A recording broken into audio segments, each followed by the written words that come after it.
You're now tuned into STWF TV, the Parlay Perspective. The Parlay Mic check, mic check. Mic check.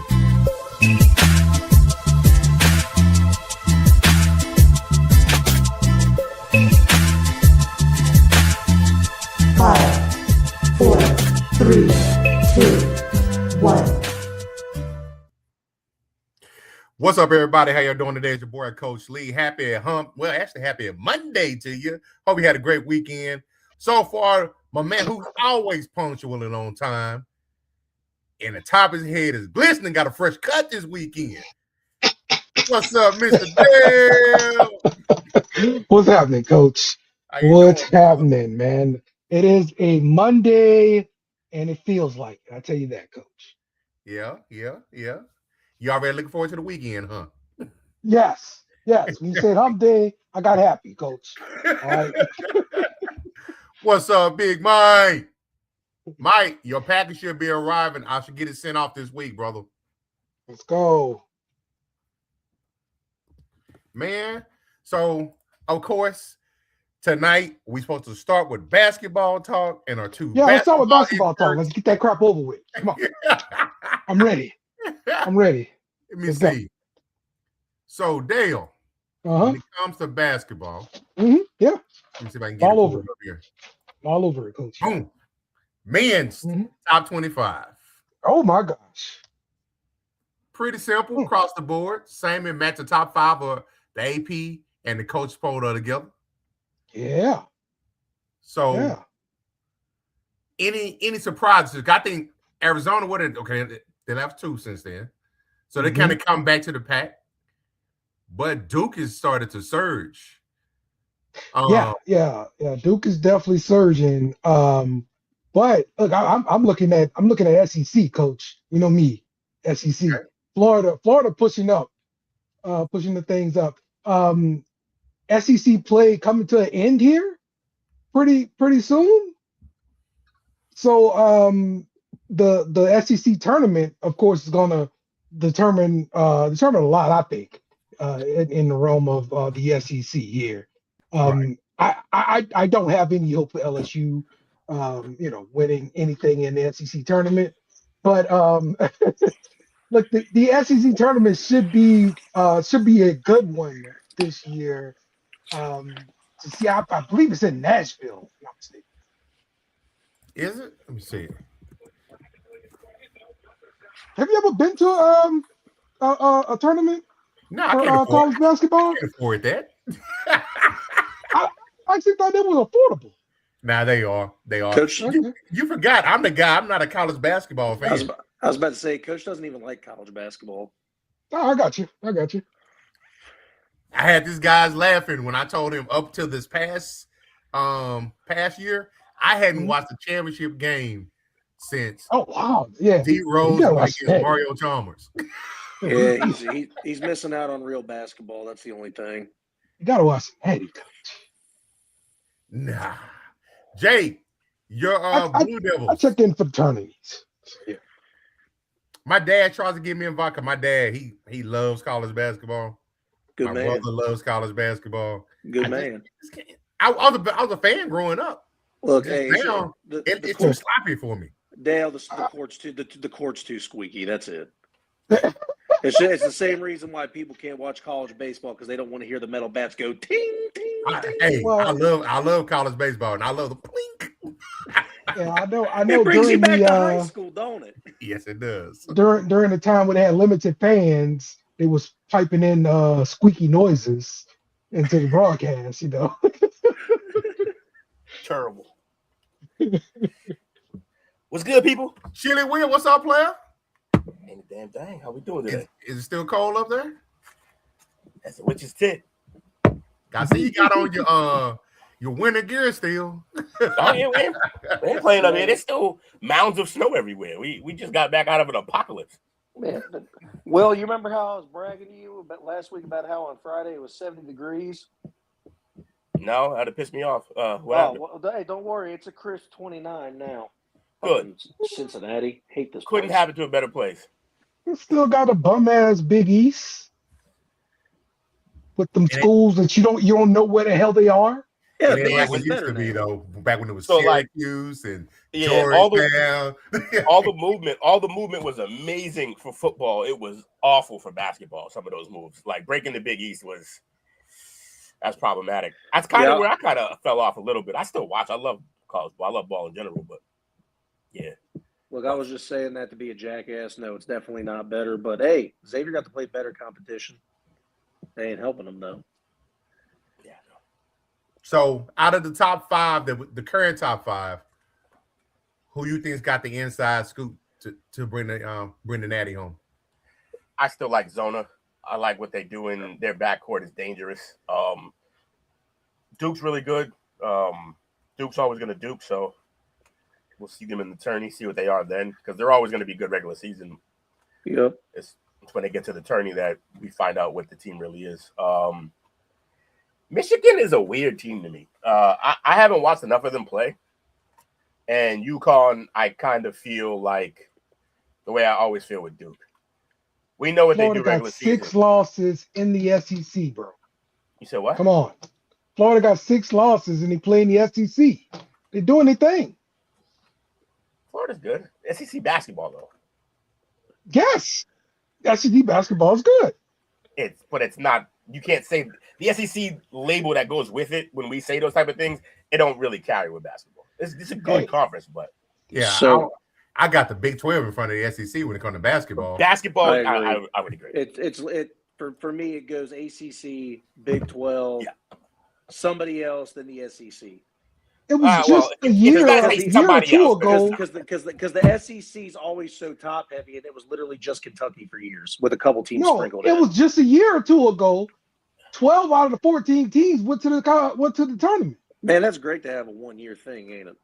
No, it's funny he should say that though, because after they won one, he was like, "Oh, the SEC is fucking uprooted. That's it." Yeah. Now you know how it feels. You need longevity. Bring it around town. Yeah, right back to you. He never realizes. He runs himself into his own traps. He doesn't realize. At least we can all understand that the ACC runs basketball, but not the point. We'll answer it. I think Arizona. Me, on the other hand, I normally pick a champion in December because I've seen enough. And last year I said it was Florida. This year I'm still sticking with Michigan, like I said in December. They're a complete team. They've got veterans on the floor. They mesh together well. As much as a douche that I think Dusty May. You know how you feel about Nick Sirianni, Coach? That's how I feel about Dusty May. I think he's just a douchebag. But with that being aside, Michigan does not make the same mistake twice. I understand they have 2 You losses. a cowbell? We need more cowbell. It's a drink. But no, I think Michigan, they've got size. What country are you? It's Mississippi State, bro. I mean, it's SEC. What you talking about? Needs more cowbell. If you know. So Chase got Michigan. Will is saying Arizona. Dale. I'm going Florida. Damn it, SEC. You're such a homer. That's close. It's such a who? So, bruh. That's all I'm saying. We're getting close, is all. Look at this. One segment in, and we already cutting up. Mm-hmm. I miss you guys as well. Yeah, for sure. I was gonna say I missed it because we didn't get it. We need all 3 days. We might complain about how many podcasts we do sometimes, jokingly, but we need all 3 of them days because we missed one last week and we was off. Off. Okay. And of course, we can't show the men love and not show the women love. Go Tigers. Based on your last comment about Dale. Not even top 5, Dale. Not even top 5. They should be. It's not my fault. Over who? Over who? Over Vandy. Over Vandy? Why? It's SEC. They only got 3 losses. Because it's Vandy. Because of Vandy. Give us the benefit of the doubt. Terrible. And of course, Jane on his squad, perfect 31-0. You're not surprised. Is it just a formality? It could be. Honestly, wait, no. Honestly, no, I don't think it's a formality. I think UCLA can definitely give them problems. Yeah, Betts is a beast. Other than that, yes, just a formality. No, Texas good. South Carolina always good. Texas is LSU is new gonna be here. there too. Texas is new here, Dale. Yeah, kind of new. And again, it's UConn. It's Gino. What are we talking about? This is what he does. He literally finds your weaknesses and picks them apart for fun. That's He's his a whole man. Sunday. He's Gino. He's Gino. and the funniest part is he is a good coach, but you'll never realize it because his rosters are always stacked. Because he's a great recruiter. Yeah. He's trying to merge like a bad driver than rush hour. Yeah. He is a great recruiter, but honestly, like the program sells itself now in terms of basketball. It's crazy. He just shows up. It's like, oh, it's Gino. Yeah, I'll go. Let's go. He's Gino. What's What up, brother? about Dawn Staley? What about? Love Dawn Staley. Okay, Not- these are all good coaches here. What we talking? She's not Gino. Like, I don't know why you're trying to argue with absolute like proof. Like, and stop. How many banners is Gino hung? How many times have we seen a 0 in the second part of their record? I mean, Getting at you. it hasn't been like the last 3 years, has it? Can you not see the record on the screen? No, I mean the last 3 years. I said. What about the last 3 years? Have they been winning championships the last 3 years? They won last year. They did. Yeah. You're doing exactly what Jake does with the SEC. Okay.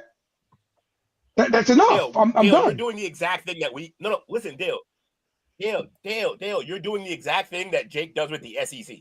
You realize that? Why am I catching a stray? And that we clown him for. It's the same exact. You're doing the same exact thing. You're talking about I'm time. done. I asked the question. I got an answer. I'm done. That's it. If anybody was curious, he's won 12 championships. Yeah, I don't care about his whole resume. I just say the last 3 years. 23 I don't care about that. tournament He's painting the narrative. Hey, Dale, by that logic, Jake is right. The SEC isn't the best anymore in football. That's by that same exact logic.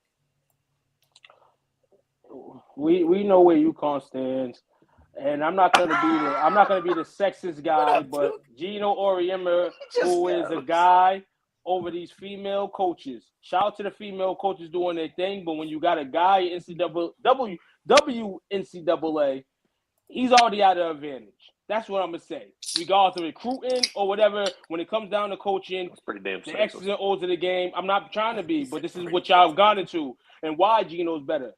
And why Gino's able to do what he's doing.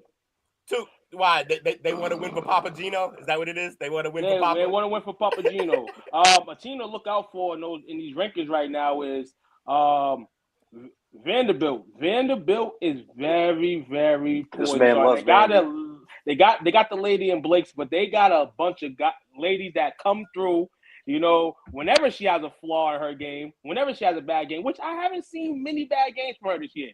It'll be interesting to see some new teams like a Texas or maybe a Vanderbilt play UConn. We've seen UConn. We've seen them against the South Carolinas. We've seen them against the LSUs.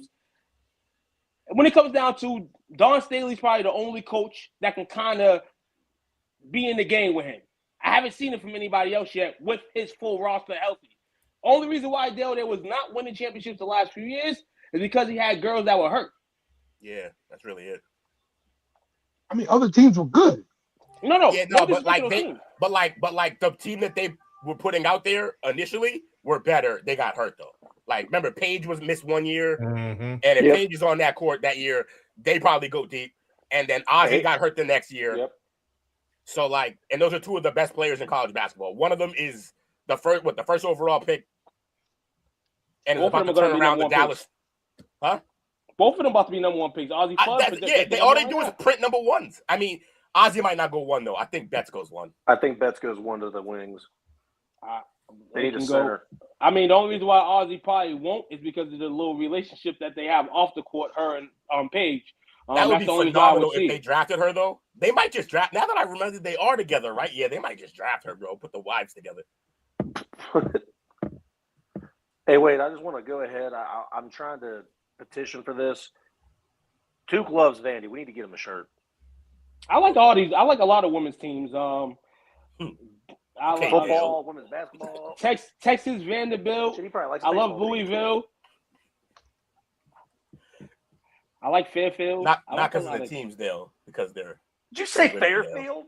Yeah, Fairfield's a good. Hey, shout out to Fairfield. Hey, I got a friend of a friend. Screw Fairfield, and she's pretty good. What state is it even in? Exactly. That's why I said screw Fairfield. Keep it moving. What about LaSalle? What about LaSalle, too? You like LaSalle? No, I'll take Rhode Island. Did you go to LSU? No. Did you go to a college that's a small school, didn't you? I did. So I went to HBCU. Why don't you root for them, you bum? Fairfield's in Connecticut. Mm-hmm. Yeah, I mean, just for the simple fact that these schools pop up during the tournament, and you have no idea where they're located. Screw that school. No. Google. No. You don't know where they're located. That's the thing. But what's the damn deal, guys, man? Y'all, I'm sorry to crash the party when I crashed it. Y'all was blowing it up in that. Y'all was bombing. Y'all was doing y'all thing. I was handing y'all in the back. Y'all was, it's gospel. All right. So real quick, it's a story I came across for college basketball. You guys familiar with Chad Baker Mazzara? Yeah, that guy. Chad Baker Mazzara from USC, right? Yeah. What was that? You heard the story that came out today, right? The 27-year-old, 11-year-old. Yeah. Yeah. Mustache. What? 11. Anonymous tip. He got so he was dismissed from the USC men's basketball team yesterday after internal investigation where they found out he falsified his birth certificate. An anonymous tip came in that suggested he's from Dominican, but he was 32 years old and a father of 4. Oh man. I just heard he was 26. 32 is crazy. Brought to you by World Star Hip Hop. Oh man, that's crazy.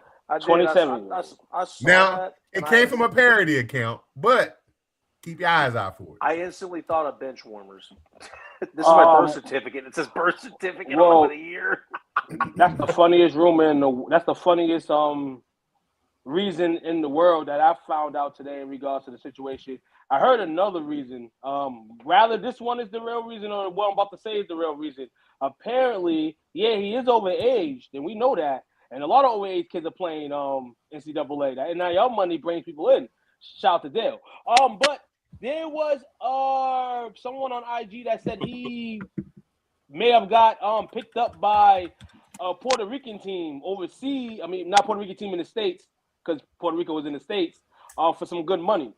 So that is what I'm hearing in regards to the situation, him not being at USC no more. It's crazy because they're trying to make it to the tournament. I think they're one of these bubble teams potentially, and they've been playing great in the second half of the season, being competitive.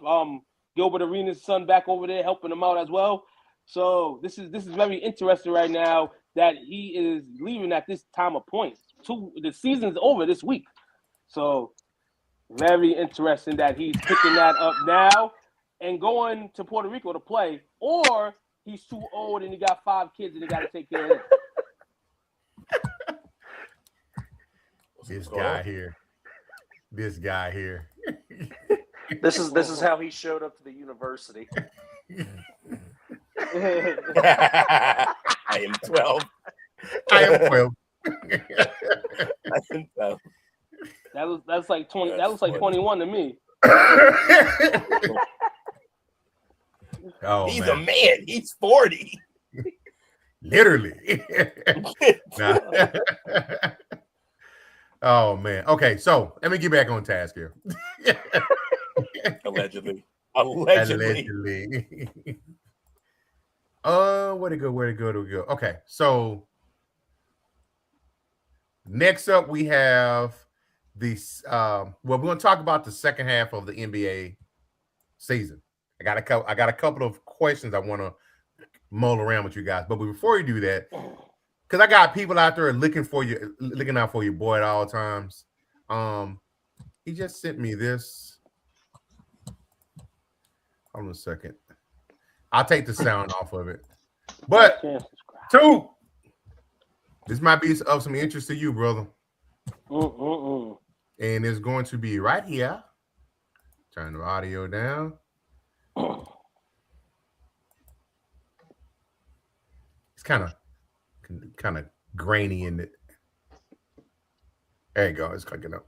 Can y'all see that? Okay. Steve Nash. Yeah, I see Luke. I see Luke again. I see Luke going to the bench. Yeah, so him and JJ getting into it. Oh, JJ Redick. Yeah.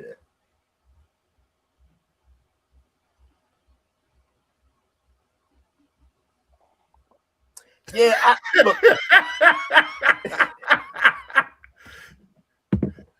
I'm not reading anything into this because it's not like JJ is your normal, just regular guy coach. He's an ex-player, and he was just playing not 5 years, like 5-6 years ago. Yeah. So like he still got that fire in him. So when a normal coach would just let their player like walk off and be in his own head and figure this shit out, JJ's not having that. So they're gonna get into some scuffles. I don't have a problem with this. The only thing I do think though is that they can't get LeBron out of LA fast enough right now. I am telling you, it is not like LeBron's gonna be on his first thing smoking out because I think he realizes now that his presence is basically everything wrong with this team. I saw a breakdown about from Brian Windhorst, which by the way, Brian Windhorst, notorious LeBron glazer, is obsessed with him. Followed him around wherever he went to report on him. Okay. Until recently. He even said, "Yo, when you put just LeBron out there with the what happened?" They said when you put LeBron out there with those bench guys, they're pretty good, solid team. When you put Austin Reeves and Luka out there, they're a really good team. When you put all three of them out there, their team is garbage. Like they cannot play all three together. And I think it's because they all have the same exact type of skill set in terms of they need the ball in their hands. So they got to get LeBron out of there, man. About to be the Mike's White loins Lakers, are tingling, man. I want to get that checked out, Mike. Yeah, Get that checked out. He loves to hate the Lakers. Well, Will, that's good because it's one of my questions I had for you guys. So we all in sync together. Mm-hmm. What does his Laker exit look like? It just looks like how every exit looks like when LeBron James leaves a team. He fulfills his contract.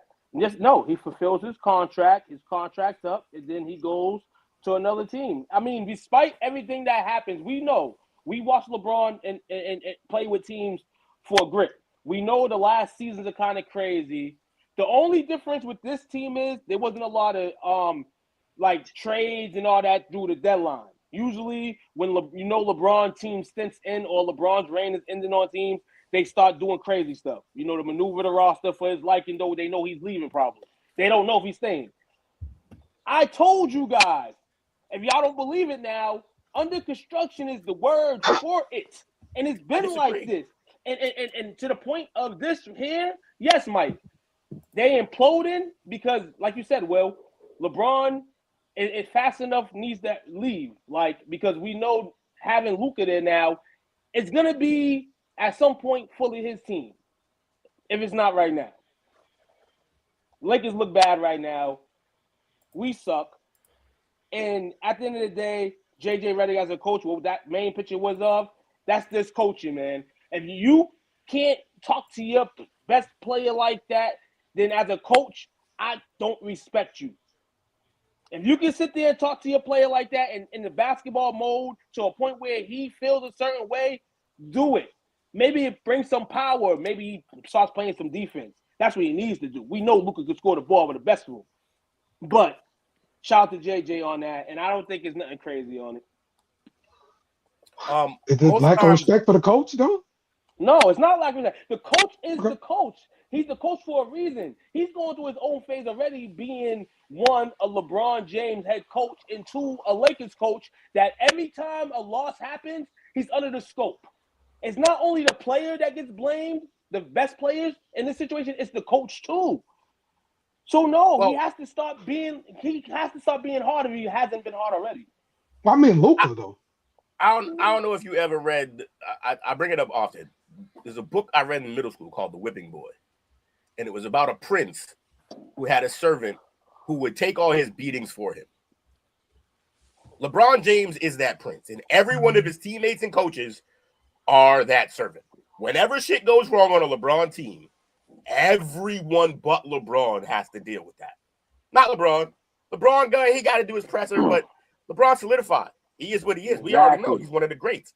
So nothing that happens with him is going any further than the message board that it's already always on. So, like, in terms of the media, when shit goes wrong on those teams, it's not LeBron that they're blaming. It's going to be Luka now. It's going to be Reeves. It's going to be Redick. Everybody but LeBron gets blamed, and that's the frustration with playing next to him. It's not, and that, I want to be clear, it's not his fault. I mean, I guess he could more often say it's my fault, but like, it's not going to really help anybody. And that's the thing too, the solidification and the championships that he's gotten and the teams that he's won championships with. Like you said, well, everybody else is under the microscope when they lose and scoping them, and they're to blame. Why isn't he to blame? Because you got people on TV that say he's the best teammate ever. He's gonna give me the ball to score, and this is why we here where we're at with LeBron James. The last time LeBron was actually getting blamed for shit was when he was in Miami at the beginning. That's the very last time, and it was only the one real season where they piled up on him, because after that, whenever they didn't succeed, because then they won like 2 in a row, and then after that, whenever they didn't succeed, it was Dwayne Wade and Bosh. They're old. They can't keep a LeBron anymore.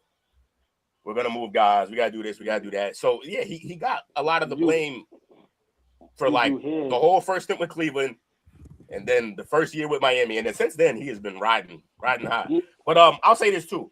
The Lakers is something different than most teams, though. Most teams, when LeBron leaves them, are a dumpster fire after. This time, I think they did themselves a service by getting Luka, by having Austin Reeves. I actually think I know you keep saying they're under construction still. I just think the construction part is LeBron needs to go. That's the last real big piece of the construction. He needs to leave. And that's why I say it. I don't say it because, oh snap, we're the worst team in the league. No, I say it because we want it to be that we want to say Luka Arena.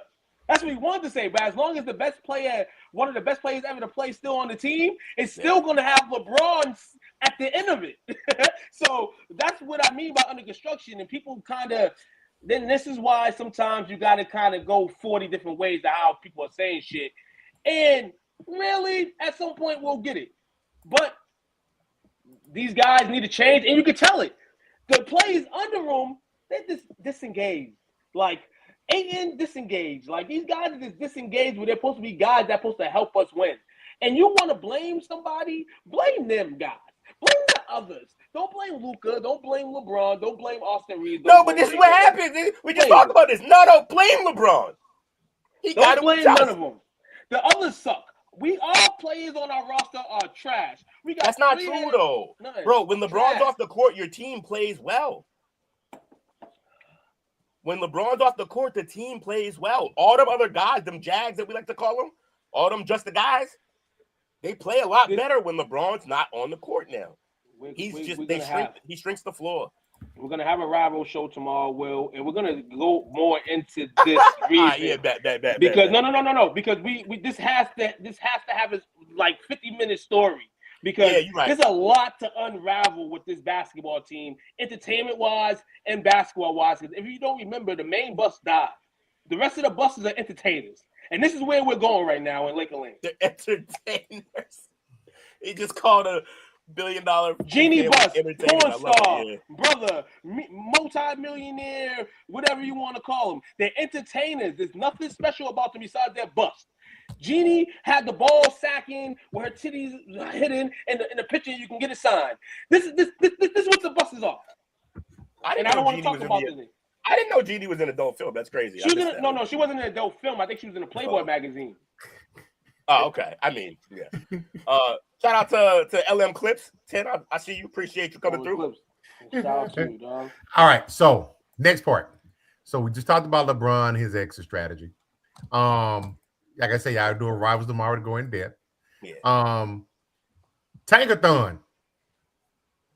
Right now, as it stands, Sacramento Kings got the best shot to get the number one pick.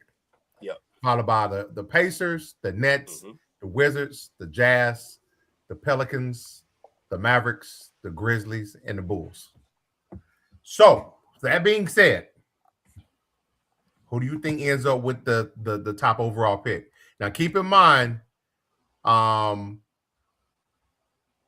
pulling for my Mavs. I'm gonna be a little biased, but they have the second hardest remaining schedule for the last 20 games. You said the Hawks? The Mavs. Oh, the Mavs. Okay. I don't think it's going to be the Mavs. I think it's going to be the Kings. I think it's right where it's at because at the end of the day, everybody's gone after this year from the Kings. They're going to have to reload. And I think for two, we got Angel LeBron leaving LA. We got LeBron leaving LA next year. Luka will be there. Steph's still going to be in Golden State, but we know Steph's kind of on the age in decline. Not decline as a player, but age in decline. And there's going to have to be a new player of the West. And this draft is loaded this year. So one of these guys may start their career number one pick, Darrell Peterson, AJ DeBonster. Y'all might start your careers in Sacramento. How y'all like that? They snapped a 12-game winning streak. They snapped a 12-game losing streak the other day. So Mike says the NBA isn't letting either the Kings or the Pacers get the number one pick. Not happening. I can see that. And why is that? Because one of these top 5 picks, a couple of these guys could be really, really good players, and the Kings don't know how to manage them. They don't deserve them. Think about it. If the Kings get the number one pick, they likely take Peterson.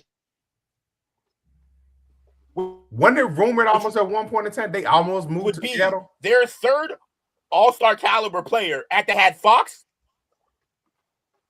They should move to Seattle. The Kings are garbage.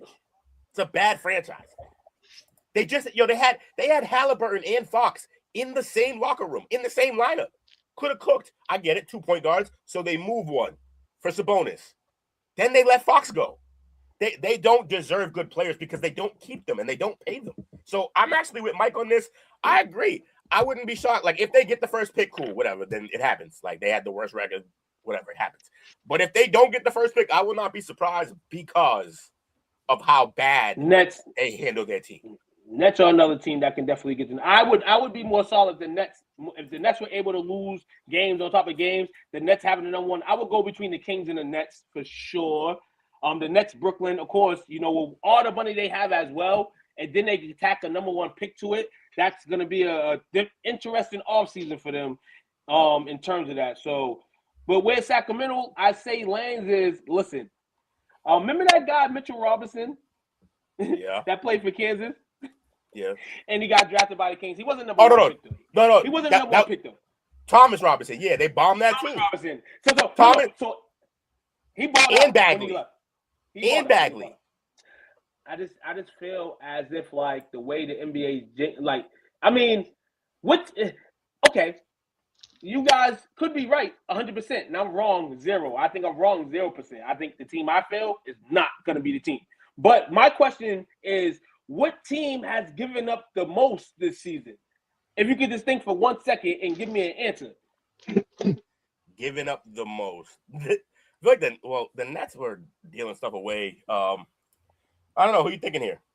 I'm just saying in general because I don't know. Maybe you guys know because we kind of been circling on these number one picks the last few years. Dallas last year felt like they gave up Luka, and that's all they gave up. They gave it all up. Luka's it all, and then you got Cooper Flag. So I'm trying to figure but see, the this out Mavs thing, the Luka thing, I think, like I said, conspiracy theory, like we always do with this. I think their hands were forced in that situation. I think the owner did that, and I think they know now. I think they're trying to. I don't know how that's playing out with my man trying to buy the team back, the Mavs back, but like, I don't know. I think the league sees right now that Cooper Flag is for real, and I think they also see over on the East Coast that boy Con Knipple is the real deal. But Con Knipple has a better team around him right now, honestly. He has like a younger, more like athletic and just more potential around him than Cooper Flag has around him. Cooper Flag needs another guy or we're going to waste a guy away in Dallas again, the way Luka's seeming like he was wasting away for a little bit. I like your thought process, Will. Tatum Because of should that, not come back. Because of that, I can see the Mavs getting one because him and Peterson is problematic. I don't see Dallas getting the number 1 pick again.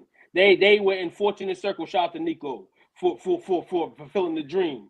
But I don't think they get a number 1 pick again. I just don't think so. I think they have to build this team now. They have to figure a way out to not only build this team around Flag, but what they're going to do with guys like Kyrie Irving, who's not playing again this season, guys like Klay Thompson that would rather be in Texas with Meg Thee Stallion. So we got to figure out what they're going to do first. But I don't think that results in a number 1 pick. But, hey, anybody with this new ping pong advantage has a chance now. Any of those teams in that circle have a chance now to get a number 1 pick more, really. The ping pong that they don't publicly show anymore. And they said everybody now gets 1 ping pong now. Everybody gets a ball now. Just one? That's the sense. No, well, I mean, people have a better percentage now. A team that's 14th projected pick has a more ultimate chance to get a number 1 than they did 20 years ago, 10 years ago. Oh, so they up the chances of the back half of the lottery. Right, okay. more lottery balls for that team, and this is why certain like the Mavericks got the number 1 pick because the ping pong balls, the lottery, the black man hit a lottery in one night and he hit for $4 bajillion. That's how it happened with Cooper Flag. That's what happened. That's why people got to salute Nico. Salute Nico. Nico made it happen. I'm never mad at Nico for what he did. This is what happens when you talk basketball for the deal. You get questions like this. It's a chop-up question. Go somewhere. He brought up Meg Thee Stallion. So real quick, LM Clips 10 says Tatum should not come back. And also about the picks, teams are purposely losing. The NBA owner is going to change the rules. Taking. Yeah, they've been trying to deal, but there's no way to. It's tough to stop tanking. Hornets are 1 game away from 500. Yes, they are. Hornets are playing exceptional basketball. Tanking wise, they started awful. Like Chuck said, the fans want a number 1 pick. Some fans want a number 1 pick. Some fans want their team to be good, and some fans like the Mavericks, the Celtics, the Lakers. Our teams are most of the time good in this generation, so why not continue to be good? And then Jake with the Suns is like, we get our flashes in the paint like this year and all these other years, we want to be good too. So at the end of the day, there's teams that don't get that luxury. So there's teams every year that's going to be happy maybe to get a number 1 pick. So yeah, you got to stop the tanking shit. But at the same time, some cities might love that shit. It brings more money in a sense for a little bit. Brings the revenue up. I don't know. But one thing we should do is not overcharge for tickets if teams are tanking. People should get money back if people are not coming to games, tanking, faking injured, and all that shit. They can't give Kings tickets away right now. Costco's. They're trying. We got Costco packs. Tatum coming back. This is the thing right here. I don't want Tatum back. I hear from people. You know what's crazy? I'm gonna tell y'all a story. You know the guy at the Celtics game, Will, that be having a funny ass hat on, Celtics and all that. He be at the games. They be having a live TV. So I'm partying on Saturday night, and he's at the same place I'm at. So I said, hey, I got to get my STWF hat on. I said, hey, Tatum coming back? And he looked at me, and he couldn't look at me because he knows what's going on. He's the guy that's maybe at a meeting after like 4 million. And that meeting is to tell everybody that Jason Tatum's coming back. He couldn't tell me, so I think Jason Tatum's coming back. Look, man, I think he's going to come back, but I don't want him to. He's coming back before my brother's birthday. Before my brother's birthday, he's coming back. Here's my thing. I don't mind if he came back and played a few games at the end of the season because, find your legs up under you after that injury. Get normalized playing again in a real game, I don't want him playing playoff basketball. I don't, because playoff basketball is a different beast. You play more minutes, you go harder, and you're doing that on a repaired foot, even if it's considered 100%. I'm upset. But he's probably going to play, so nothing we can do. Okay.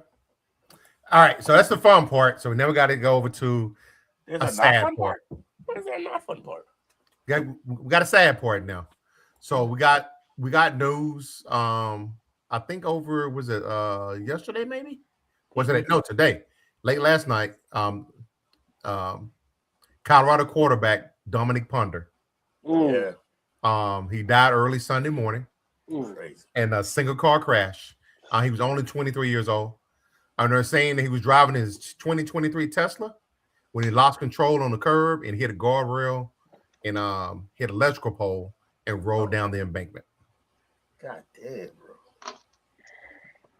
This is happening way too often. Was that Tesla? We keep losing college athletes, and they're getting into a lot of these single car accidents. LSU had a quarterback that got into a single car accident.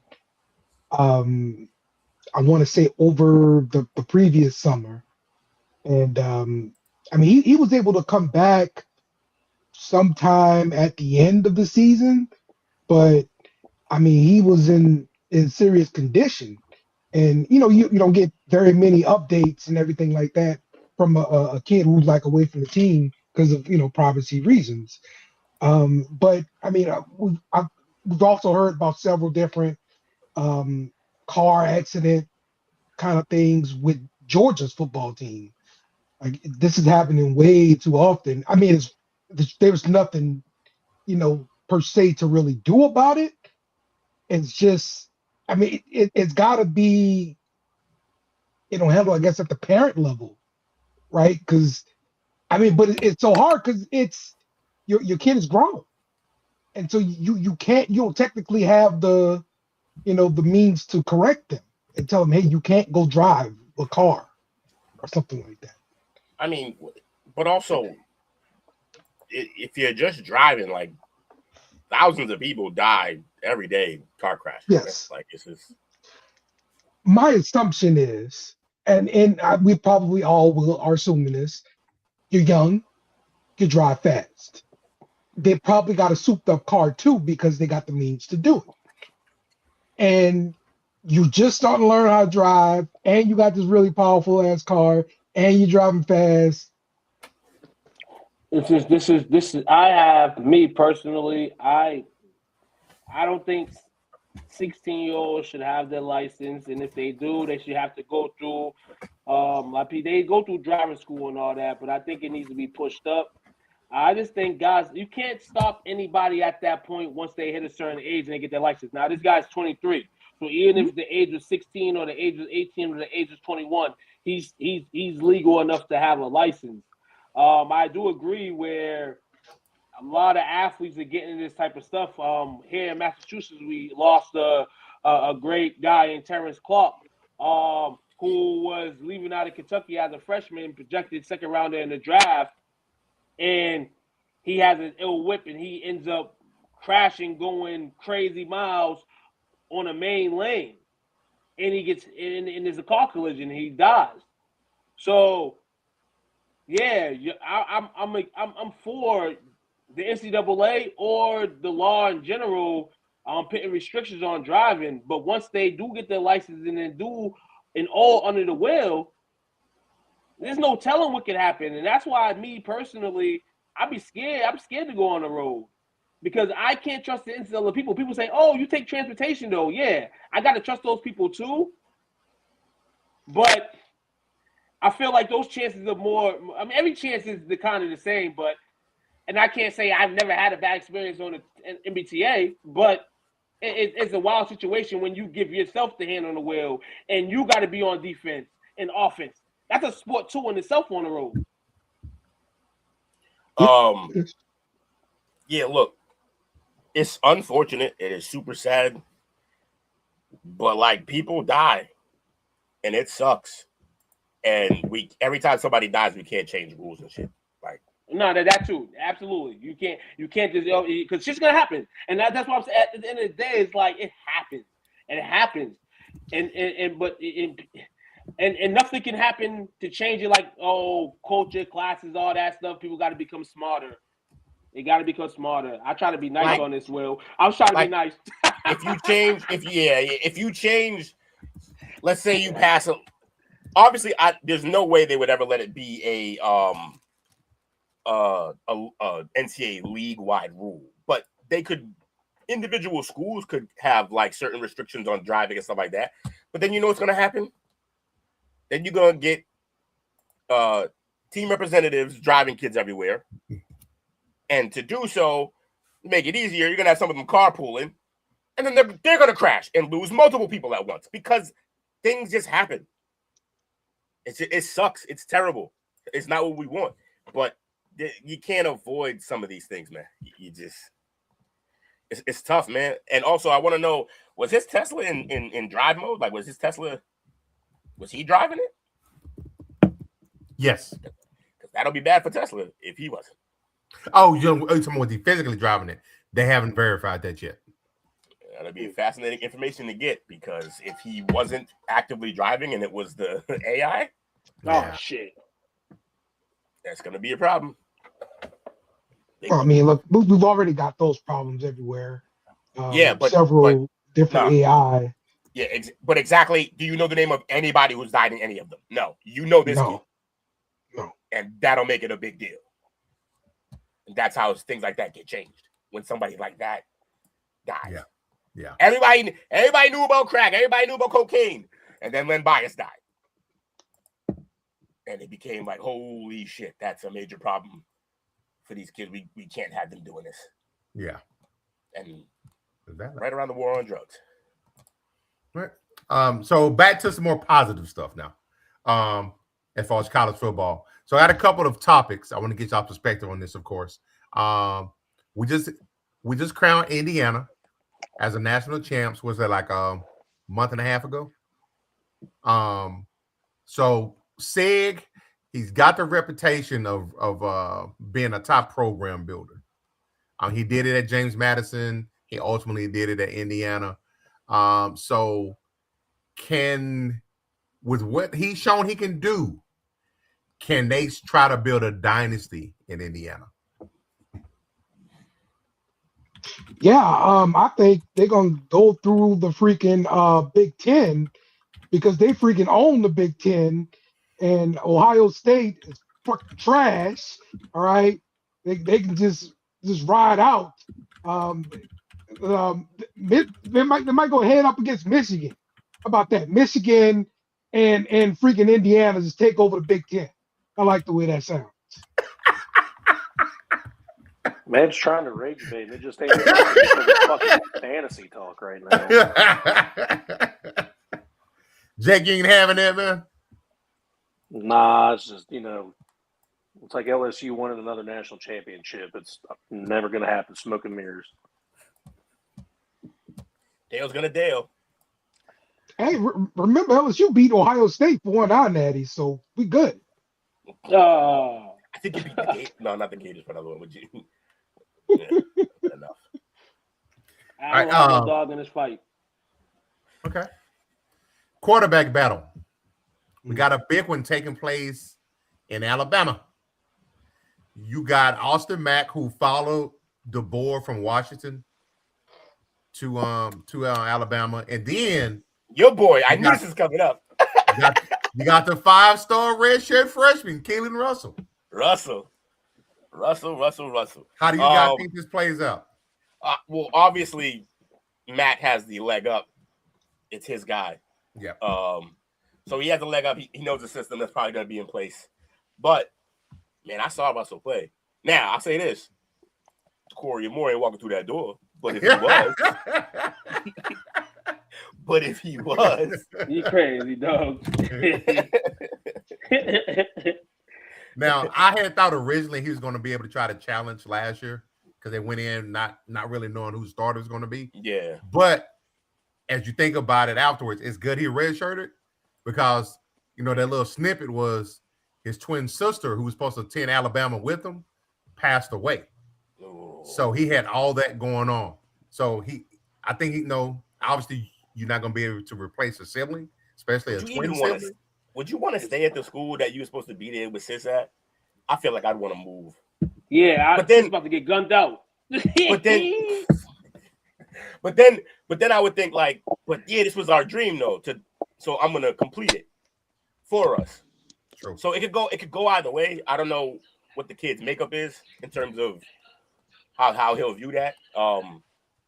the fact they both from Texas, right? They both from Texas. Yes, sir. Yeah, he might just stay. He might just stay because I think that they got a certain amount of loyalty down Texas where he's gonna be like, me and sis are supposed to do this. I'm not gonna bail because she's not here. I'm gonna complete the mission. I think if the board doesn't give him a chance to compete, and like you say, giving it to his guy, so to speak. Right. And I want to throw a dark horse out if he did come back home. Tech. Because you love look, I think Tech's your second favorite team, no bullshit. I knew you were gonna say Tech. The fighting Joey Maguires. I'm not gonna lie. I think Tech would, because he'll throw it and he'll run it. So yeah, I think that'd be a good place for him. Is DeCorian gonna stay at Oregon now that Lanning's still there, but the quarterback situation is changing. Because they got because the quarterback, the starter stayed, and then the guy from Nebraska's there now. Yeah, and I just feel like I don't know. I'm not sure. I'm also not sure if he liked his first year experience. I don't know the kid, obviously, but I felt like he was so highly touted, and I feel like he didn't get the ball as much as I expected him to get. He got the ball, but I feel like he had more to offer, and I feel like they were playing favorites for the guys who were already there. We'll see, though. Honestly, I'm wishful thinking. I just want him to be a Gator. I can see that, too. Got a real coach down there now. Yeah, allegedly. All right. The Tiger King, Dale's boy. He was drooling all over this dude. Lane Kiffin. So their fans are grateful that they got Lane. Right. Obviously, we know what Dale's answer is going to be because he's such a homer. But for you guys, how long do you think it's going to be before he falls out of favor there? Wait, who? Oh, Kiffin? Yeah. Give me 3 years. Well, if the rest of the fans are anything like Dale,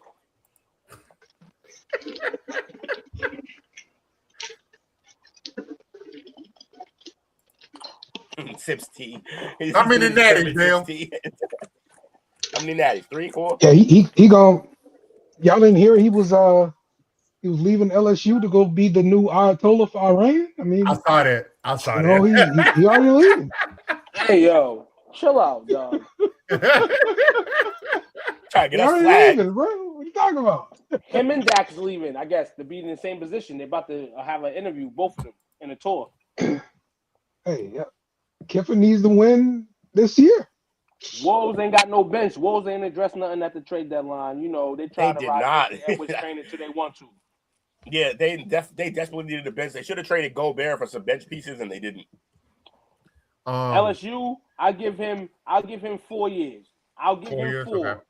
I'll give him 4 years because of he's a hot commodity especially whenever he steps on the campus. First off, he has to turn them. He has to turn them better than he was this year, which I think he will. I don't think a national championship will come in the first 2 years, but the next 2 years after that will be kind of those pivotal years where you're going to get one. Alabama will call, and he'll be Alabama after you. I definitely would say this about Lane Kiffin. He may not win the big one as of right now, but he always leaves. Whatever program he takes over, he leaves it better than he found it. I'll give him that much. I don't see what's stopping us from winning next year. What's stopping us? What's stopping y'all from winning next year? Let me say this in depth. Like you I understand your fandom, so I'm never gonna take that away from you. But you really think y'all in position to win next year? Hell no. Y'all not gonna be in position to win next year. Y'all LSU. What you mean what's stopping y'all? Yes, what's stopping us? Y'all ain't got a QB. What you mean? Did we not just sign Sam Levitt? That Valley ain't that Valley no more. That's nice Valley now. People come in there and want to kill y'all. And it's Did we not just sign Sam Levitt though? Who? Didn't we just sign Sam Levitt? Sam Levitt. What school he from, Dale? Hold on. Sam Levitt from Arizona State? Yeah. What school he from, Dale? Yeah. Arizona State? You be shitting on schools that's not Little schools. Hold on. Was Not Blue Bloods. Wasn't Scatterboo the quarterback, wide receiver, and QB while he was there? You talk about Sam Levitt? That We dude, listening yes. to that. We listened to you with Nussmeier last year. We think we really take it. Yeah, you're done after Nussmeier. He's right. You're done after Nussmeier. I have to wait until he does something in the NFL. I'm talking about college. I'm talking about college. You can turn your way. You can learn in the system in the NFL. I'm talking about college. Don't try to change it. Nussmeier was hurt. That's what happened last year. He trying to move the goalpost. We'll see in the NFL. We're talking about college. He was whack. Damn. I have nothing else to report with. His last year sucked. What you want me to say? Hold on. My man was throwing so hard that he had an injury in the summer. My man did not get through the summer trainings without getting hurt. My man is fragile. We believed you last year. I did. The first couple of weeks, you thought he was a Heisman candidate, and he ended up a candidate Heisman. I was wrong. I was wrong. Oh my! He was hurt. He was hurt the whole year. He did not play well. That's the first time I ever heard him say he was wrong about something. Yeah. Come on. Come on. We broke him. And so all I have to do is wait until he does something in the NFL to prove that I was right about Nuss being a good quarterback. See, this is what you do. It's not a screenshot. The conversation was about college. He sucked. When he gets to the league, he'll have NFL coaches. He has no chance to get better. We've been over this many times. All right, y'all said he sucked based off a year where he threw for 4,000 yards. So I get for 4,000 yards in the NFL now. What are you talking about? Well, There is some bums who throw a lot of yards. I mean, look, that's what he was.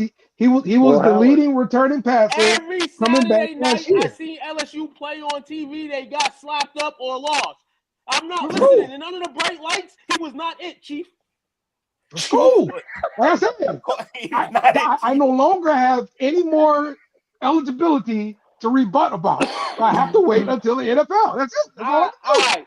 Okay. All right. So, bet this. How much did he throw for last year? I don't know. Okay, get that number for me later on. Get that number for me later on, and then we'll resume this talk next week for a little bit in regards to this, because I might have to bet you something. And I'm gonna be real. I don't even think Sam Levitt is better than Nussmeier. I don't even think he's better than Nussmeier. No. I don't know that he is. Nussy threw for 1,927 yards last year. My man said 4,000. That's the Saints' first round. That was the year before. Yeah. I'm saying why I was high on him coming into the year. Yeah, the year before he threw for 4,052. We've seen converted. He had a good season. We've seen converted. And that was his first year starting. My thought was, hey, his second year he's going to be better starting, and he's coming off a 4,000-yard season. No. Say what the other thing you were saying. Your daddy, his daddy. Fuck his daddy. Hey, man, listen here. Hey, Saints. Man, listen here. Whack ass Saints. Hey, we gonna get to them. But I think his dad's still gonna draft him. Yeah, I do. Wait, isn't he with the Saints? Yeah. I thought y'all had your guy. Yeah, they do. So you draft the quarterback? Not the deal. Because Nussmeier is what you guys are saying about him. Oh, he sucks. Blah blah blah blah blah. All right, he's going. He's not going to be a first round pick. Ty Simpson's going to be a first round pick though. We'll see about that. We'll see. That's going to be funny when the Browns draft him. Hey, hold on. He didn't have to run fast to get that in that position. You see him throw. You see him at the combine. Speaking of combine, we got that on docket at all? We do have it on the docket, and we're almost there. I went and checked real fast. Story. Sam Levitt, 2024, threw for 2,884 yards. That's with Scatterboo. So they didn't get to 4,000 combined. And then last year, he threw for 1,628 yards. Oh, so he's moving back like Nuss. He's moving backwards like Nuss is. Good. That's great. Solid. Wasn't he hurt last year? Didn't he get hurt? Levitt? I know he's hurt right now. So he had to get hurt at some point in the season. He's hurt right now. Yeah. Oh man, he's gonna be limited in the spring. So he's not gonna be ready until fall. If he's ready in fall. I'm gonna be real with you. the transfer portal is like the lottery in a sense because you got to get the right guy to hit. Indiana ended up getting Mendoza. He ended up hitting. Every QB is not going to be able to do that, and every QB every year want to get the next hot 6-year senior for $5 million. This is why LSU, you won your championships with guys like Jamarcus Russell, guys that you recruited from the ground up, not no transfers. Stop changing the game because you see what everybody else is doing. Continue to be the trend that you are, and maybe you'll win a national championship. Maybe you need to have somebody homegrown inside, grow them, or can your coaches not grow them and want to do what everybody else is doing and cheat the system in a sense, though it's not cheating the system no more because you can pay for these players outright and go win a championship that way. You over here, Sam Levy from Arizona State. Did he win a championship with Arizona State last year? Or the year before? He got close the year before. Shout out to Sam. Arizona State you're talking about. What are you talking about? Dale, you better hope I know the kid got $5 million. You better hope he hits. Because if he don't, that's gonna be back-to-back years. You don't struck out at the quarterback position. Mm-hmm. Well, LSU got 3 quarterbacks and it will be in the room. No more QB for you. Yeah, you're done. You're dead. QB LSU segment, has 3. mute Dale. QB segment, mute Dale. LSU has 3 quarterbacks in the room that Kiffin is excited about. So, and I also trust Lane Kiffin's recruiting. I trust his scouting. That's why we hired. If I'm him, I'll try to get that guy Trinidad did. Chambers is going, isn't he? Oh wait, what did they rule on him, by the way?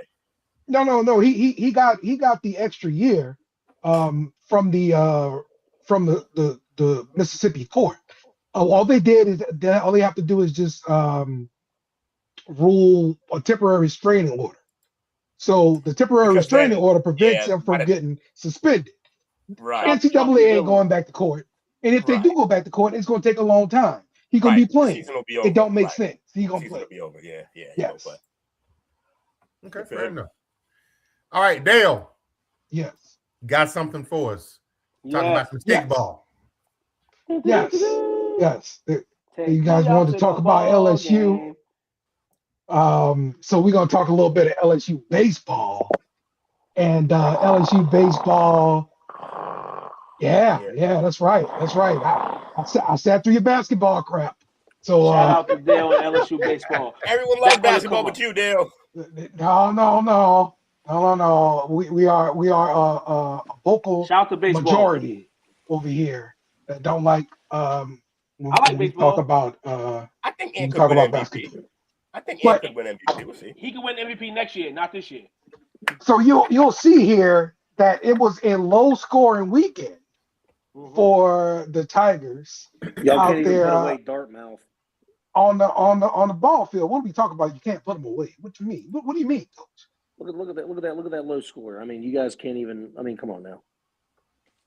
It was cold out there in Northeastern. It was cold out there in Dartmouth, Dale. It was cold out there this weekend.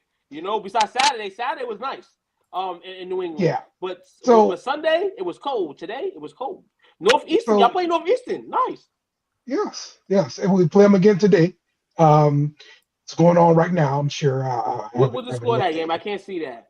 I haven't looked for right now. No, the game of the last game. You see my baby. It's 3-0. Okay. Shout out to. So, but even though we had lower scoring outings this week, we still managed to get the wins in every one of them.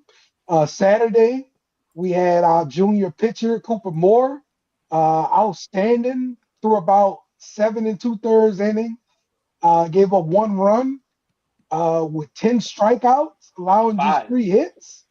I mean, it's good stuff. And on Sunday, William Schmidt dominated with 7 1/3 innings, scoreless.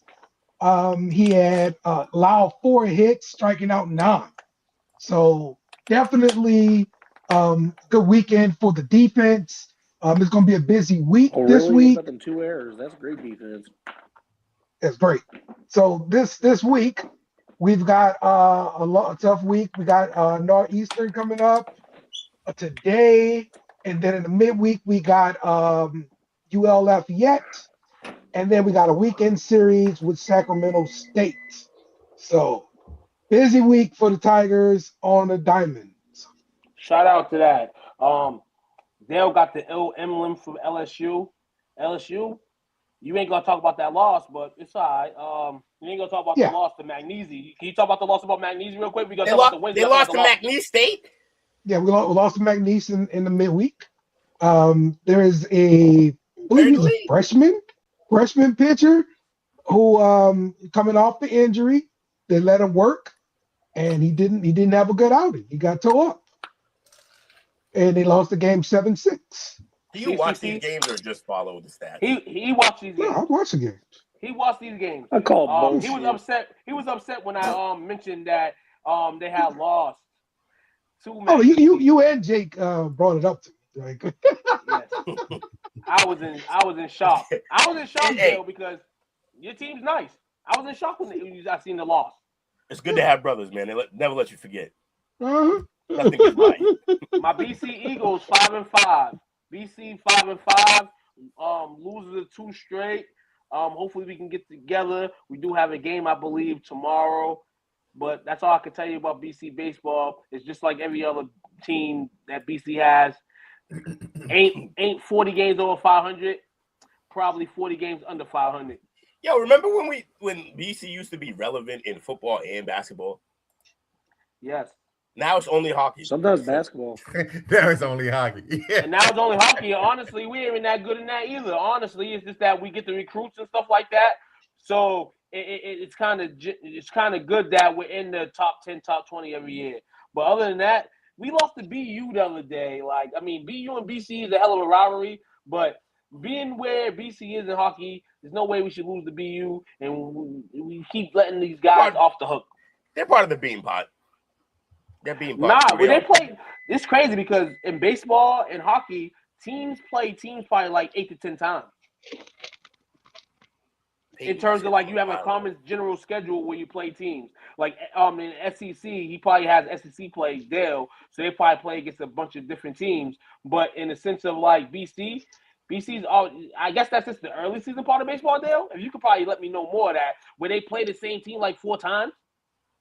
Yeah. I mean, you always want play like a series or whatever, but so like LSU, they schedule pretty much 2 series on the same weekend, and you kind of just play one team one day, play the other team the other day, play another team that day, play another team this day. That's how they end up doing it. But in my opinion, you're getting their best swings, right?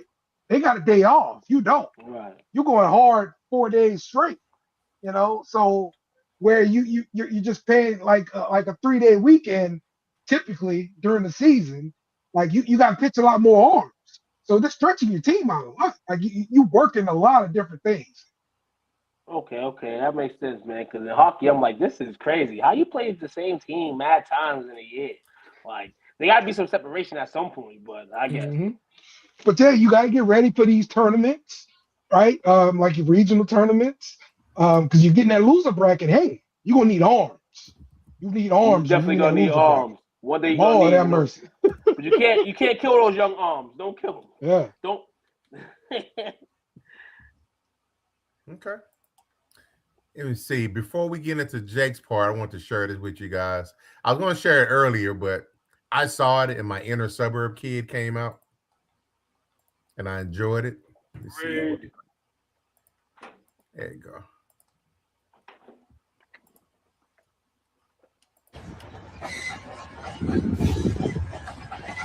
Oh yeah, this is fun. Red Bull is always crushing it with this type of stuff. Yeah.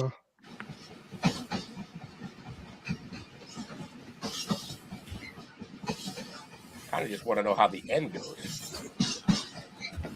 Is anyone considering the end? Is this...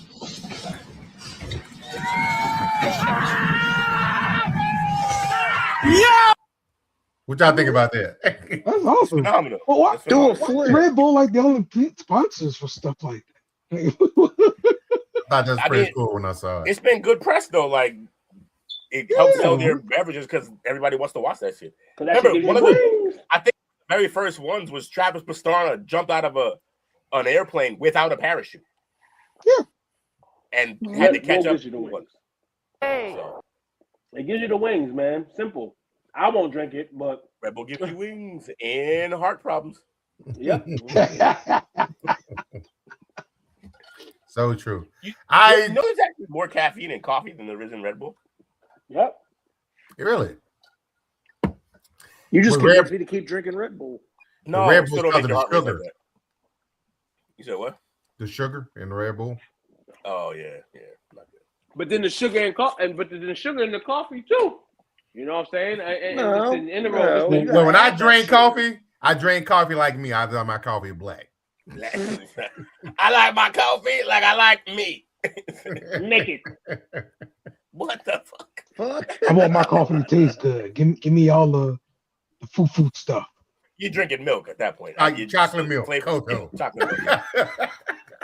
And in New Orleans, if you go to Cafe Du Monde, With his you pink order heel. that coffee. It's half milk, half You go to coffee. Cafe Duché. I knew it when you said Dumont.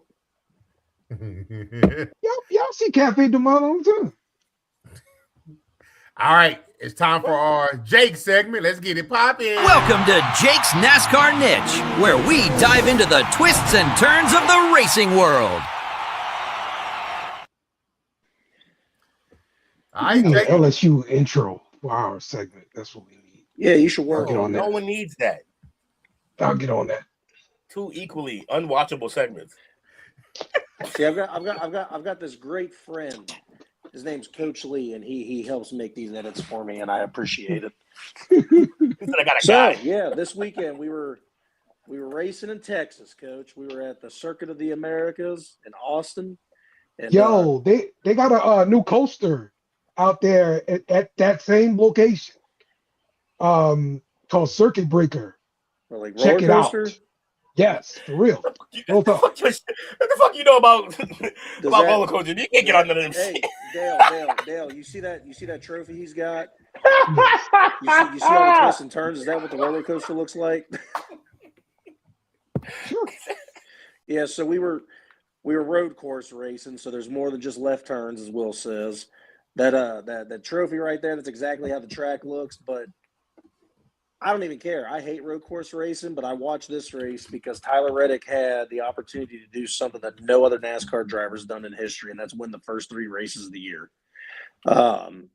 He's made history. 23-11 is on fire right now. Michael Jordan's been in all 3 of these first races, part of history. Coach, you recognize anything about that Tyler Reddick picture? Did I notice anything about it? Yeah, what it look like? Took, you're on mute. Michael better not be near that kid. Never mind. I thought he was going to say something funny. All right. Should have stayed on mute. Jesus Christ. Yeah, really.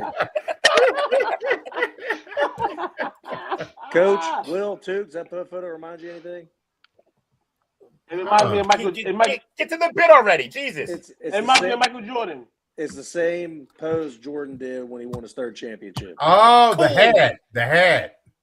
The way the hat's turned to the side. You know what the suckiest thing about this is? Oh, hold on. I'm gonna let everybody get their point. I'll be last on this because this is great. It's rigged, and it's great in NASCAR. But I'll get into it in a second. It's fucking. Yeah, no, this is Tyler Reddick's 3rd in the row. He's got a substantial point lead now. I think he's up by like 80 plus points right now in the standings. Absolutely unreal start. Again, I said this last week. I said the week before for Daytona. Tyler Reddick was winless last year. He had a lot of stuff going on in his personal life, and start off the 2026 season with 3 wins is unbelievable.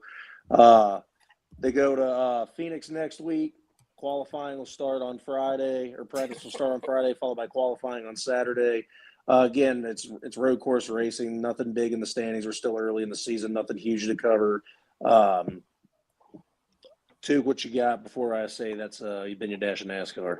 It's been your dash in NASCAR. As I told Jake yesterday, it's rigged and I love it.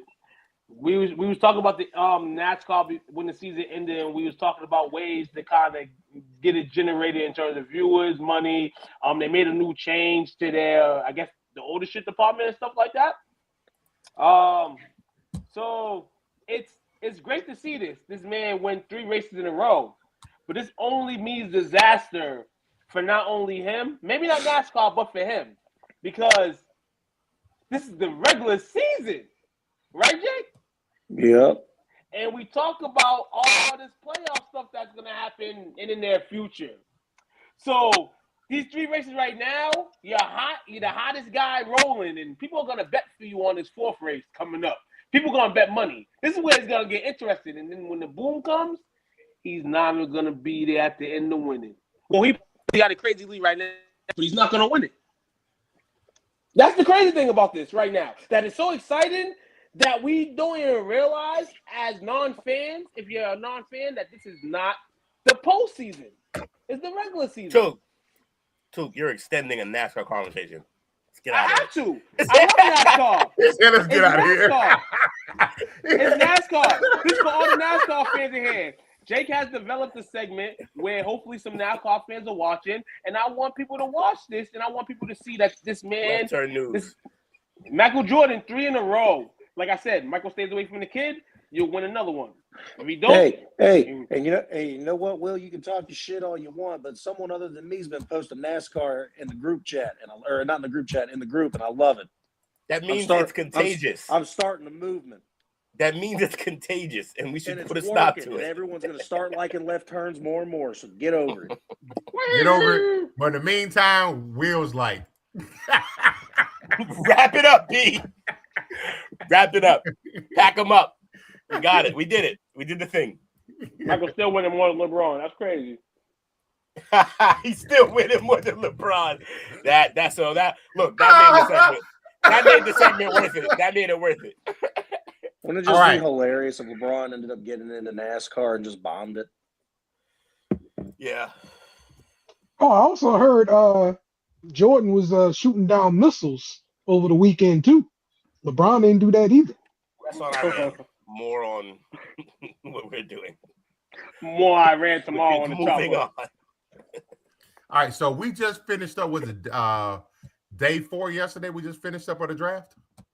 Combine. Draft combine? Yes. Yeah. Come on. My bad. Thank you. I'm like, damn, we missed the draft. So yesterday, as far as the day 4 high points, Mendoza continues to be a no surprise type of guy.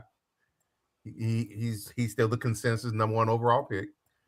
But this guy, they said now it's not too crazy to think Jeremiah Love won't be a top 5 pick based on what he did in his 40 times. What do y'all think about that? What GM getting fired for taking him that high? That's right. We'll talk about that. Hold on now. Did they fire? Where did DeJounte get picked up last year? They didn't. They fired the Raiders GM. Fired the coach. One and done. Fired the coach because the team was garbage. But he was solid. And part of the reason he got fired because he didn't know how to use him. Yeah, because he hired Chip Kelly. Oh, that was the problem. That's what started out. And he got fired during the season. Yeah, because Chip Kelly likes faster, speedy, like in and out of. Chip Kelly should stay out of the NFL. Yeah, way out. Unless he coaches Philly again. I love that. I need this to happen. I need him to rage on the podcast during the draft. That'd be so much fun. For the Giants, real talk, I ain't mad if they go get Jeremiah Love. I am, but I do like the combination of those two backs in the backfield is crazy behind Dart. You got him and then Scatterboo the Bruiser. That's what I'm saying. Oh my God. Hey, don't you want the head? That's all start done. That's all start done, but the done version is going to be a complete back instead of a scat back. Right. And I feel like y'all got enough money to get some guys on defense if you want to. If you want to, New York. Ross Class. Hey, Mike, y'all won't. I know you're going to flip tables if y'all do take him, but would you be surprised or upset if y'all took Kenyon Sadiq? No one should be upset about that because that kid is a freak of nature. I'm thinking that's dangerous with him and Neighbors. In terms of raw athleticism, the last time we seen this at tight end was Vernon Davis. Yes, you are correct. And so, good Lord. And he had a good career. Yeah, Vernon was real good. With not great quarterback. Until he ran into Mike Singletary. And that's the only time he wasn't. That's the only time he wasn't. And then didn't he end up in Washington, which is where you go to die as a tight end? So yeah. Okay. Another thing from the takeaway from day 4 was they seem to not know where to put Dale's guy Nussmeier. There's a lot of confusion on how to evaluate him. Do you evaluate him about how he did 2 seasons ago and how he started the season, or do you evaluate him based on how after he got hurt, how he responded? You kind of just give him a C in my eyes, and we'll see how he does in the developmental stages of the combine going into the draft. All you can do is like work up your stock here. I don't think he'll lose any like stock value during the combine or anything. He's gonna be where he's at. But then from there it goes about how much he loves the game, and not only that, but how much he can improve. We ain't gonna take the injury and say, "Oh snap, whatever." We'll do it with Dale for shits and giggles because he was like A+ man right here. But at the end of the day, wish the man all luck, man. All these QBs right now, all these QBs want to take $9 million and stay in school and bang bros. He want to go play in the league. So Bang bros, what bang bros did? I don't know what's going on with Took right now, but it's a lot of. I'm just saying. I tell you, I know what Took doing after the show. No. I'm just saying in general, guys there, the QBs, the quarterbacks, they are staying for another reason other than just get that cash. If you know, you know. Coach Coach was a college athlete. This 4.2, he didn't actually run this 4.2 because I saw him running. It was 4.3 something. What's this? Are they lying? This is what the RAS says. I watched it live. He didn't run the 4.2. Well, you probably watched the unofficial time, and the official time came in as something else. This is why this is all bullcrap. According to AI, they say he ran a 4.26. Crazy. Lights out speed. Yeah. Can he catch? Probably not. We'll see. Yeah, we'll see. Will knows. Will probably says all he run is 9 routes. Probably at 4.2 speed. Yeah, he probably just ran straight. If I had 4.2 speed, anytime they called any other route, I'd just run straight. So. Well, I can tell you what. That is not true for this young man from LSU. I watched him. Yeah, now you can't freaking say I didn't watch him, even though you will. Xavier Thomas. All right, he ran a 4.28, and we did not use him and go deep wrong. All right, that's not how he was used. So you just used him wrong. Okay, also, that's fine. Brian Kelly maybe used him wrong. I don't care. That's not my point. How tall is he? Let's see. It's usually on here. I thought it was at least. Oh, it is 5'11". 5'11", 190. And how tall was Brennan? Yeah, making you go back. This is when it all falls apart for Neil. Listen. This is live. When you make him go back, is when it all falls apart. What was his name? Brendan what? Fenneman. Oh, good luck with that. Yeah, see? Thompson. Brendan Thompson. No. Brendan Fenneman. No, it was Thompson. Wasn't it It was Thompson. Brendan Thompson. Oh, I thought it was Fenneman. He's 5'9". He's 5'9". Cool. Yes. 4.2 is crazy, by the way. Yes. No, man. Yeah, that's what I had wrong. It was Brendan Fenneman that ran the 4.3 something. Okay. He's a safety. Kaepernick was right. That's all I'm gonna say. Kaepernick was right about something, but I won't say what it is. I'll leave it to Chapo tomorrow. Right quick before we move on, MSN did a list, which it's MSN, whatever, but I found it and I just wanted to talk about it right quick. They basically graded all the quarterbacks not named Mendoza because they were like, he's going 1, we don't need to do this. So they graded them out. Number 1 after Mendoza, obviously, Ty Simpson. They gave him a grade of A. They ain't even listed 40 because it didn't matter. Number 2, they had Drew Aller. They said that he showed no lingering limitations from his ankle injury at the end of the year, and that he definitely led the pack. Some say even including over Mendoza in throwing, like especially the deep ball. His deep ball was on point the entire time. So he's number 2. Number 3, Big Nussy. Yeah, they like his size, I guess. I thought he was bigger than this. He's only 6'2", 203. He is not a big quarterback. And then number 4, they gave him an A-. Number 4, K. Klubnik, A-. Yeah, if you had asked me who's bigger, Garrett Nussmeier or Cade Klubnik, I'd have been like, oh, definitely Garrett. Nah, Cade, 6'2", 207. Number 5 was Carson Beck, B+. Number 6 was Taylor Green. Yo, they didn't list the 40 time until it was a black quarterback. That's crazy. Yeah. But he killed it, though. He killed it, though. Which is why I was telling y'all, like, he has great upside. It might get him up because of this, the combine. And sure enough, he might have jumped in this draft because of the combine stuff. But, like, he ran a 4.37 at 6'6", 227. I predict him putting on at least 8 pounds. That put him at 6'6", 235. You're moving into Cam territory in terms of physicality with this guy. Yeah, but none of the other things that Cam had have we seen yet.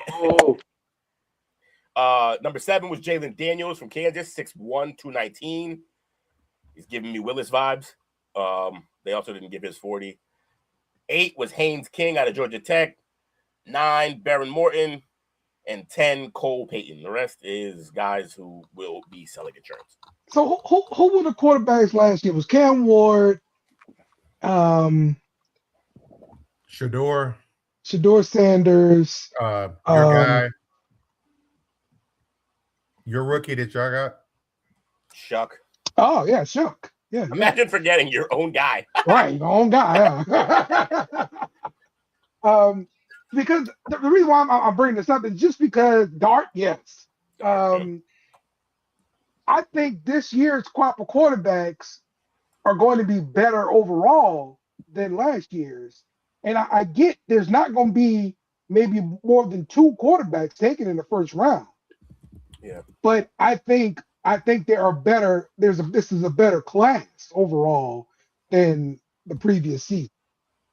Well, you're right in that it has the potential to be, and that's because a few of these guys were supposed to be clear-cut first-round picks. Yes. And they just all kind of had bad seasons last year. Aller, not great. Klubnik, they got hurt. Great. Injuries. Right. Injury killed them. And so they've fallen, and then some of the other guys like Taylor got to play, stuff like that. So I actually am inclined to agree with Dale here. They could perform better because last year's core, we knew who the top were, and then we knew everyone else wasn't it. Yeah. These guys were all supposed to be it and then had bad seasons and injuries and stuff like that. Yeah, we could see some I think Drew Aller is going to be somebody's quarterback. So now we're talking about Aller? Yeah. I think Klubnik's going to be a quarterback. I think of course I think Nuss is going to be one. Yeah. Carson Beck? I think if you draft Beck, depending on where you draft him, but if you draft Beck, Klubnik, or not Aller, who's the other one you said? Beck, Klubnik. I was just Nuss. If you draft one of those 3 guys and it doesn't go well, you get yourself fired. But you could draft Drew Aller, and if it doesn't go well, you could probably keep your job. Because I think he just has that prototype build, and he has a cannon of an arm. He can make all the throws. So yeah, I think it's gonna be. I think you're right. I think it's gonna be a fascinating class. Mendoza's the only person that's gonna get somebody fired. No, Mendoza's not gonna get you fired because everybody is consensus that he's number 1. He doesn't work out. Nah, but if it doesn't work out, that's a franchise decision. And when you're picking quarterback at number 1, so unless you're firing yourself as an owner, that's a franchise decision. So I don't know. I don't think I.e. Kyler Murray. And Kyler ain't get nobody fired. It took him a while, but he got coaches fired. But he ain't get he got his coach fired. Yeah. 2 coaches fired. But one of them shouldn't have been there. Yeah, it's true. That is very true. All right, so for this week's segment, Yeah, that did fall your off. boy. And he won one, didn't he? All right, here we go. How do you Playoffs? You want to talk about playoffs? Playoffs? Are you kidding me? We're just trying to win a game. All right, my bad. We don't mean to cut you off there, man. You good? I was running my mouth.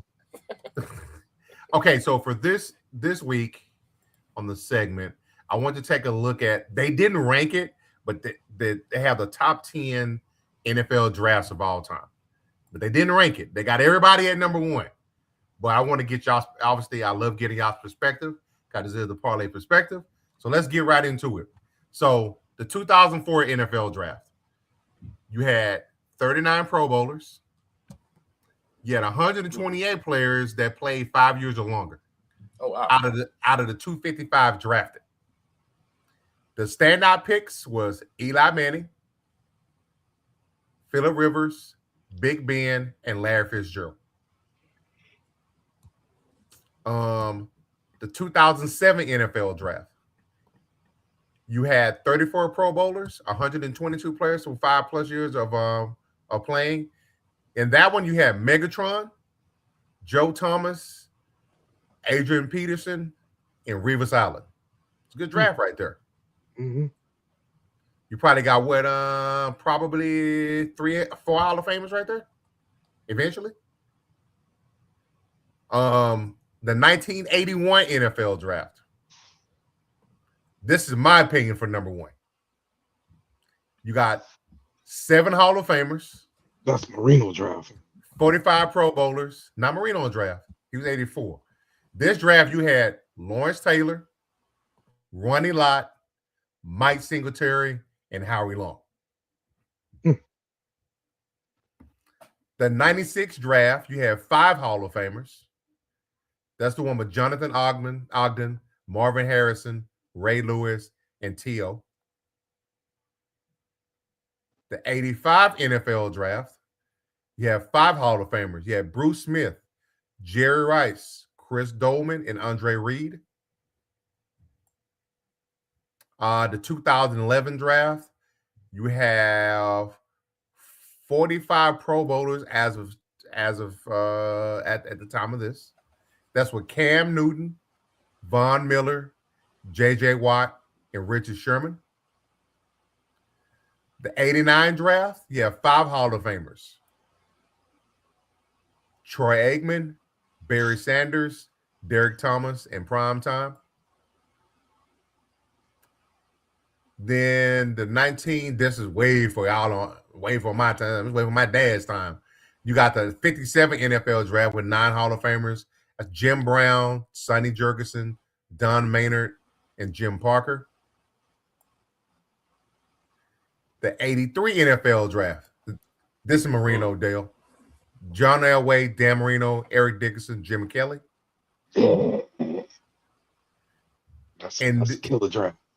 And this one, like I said, the one with LT just due to what they did for the league. But this is the 1974 Pittsburgh Steelers draft. Well, they're the only ones picking. Out of that draft, they weren't only ones, but they might have been. Out of that draft, they had 4 Hall of Famers. Yeah, Howie, right?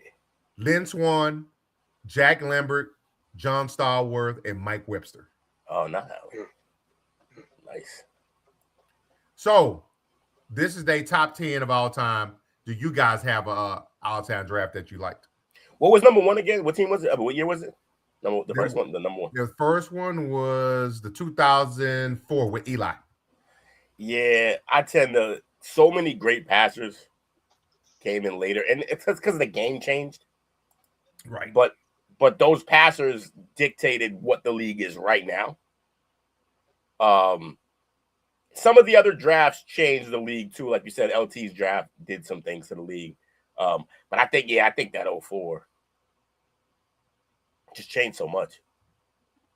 I'm down with 04, dog. I said the first one as soon as you said it. Shit. Yeah, and I looked at everybody's list and everybody, but that one right there. Maybe because that's like really my generation. Mm-hmm. But superb. True that. Yeah, 83 was crazy too.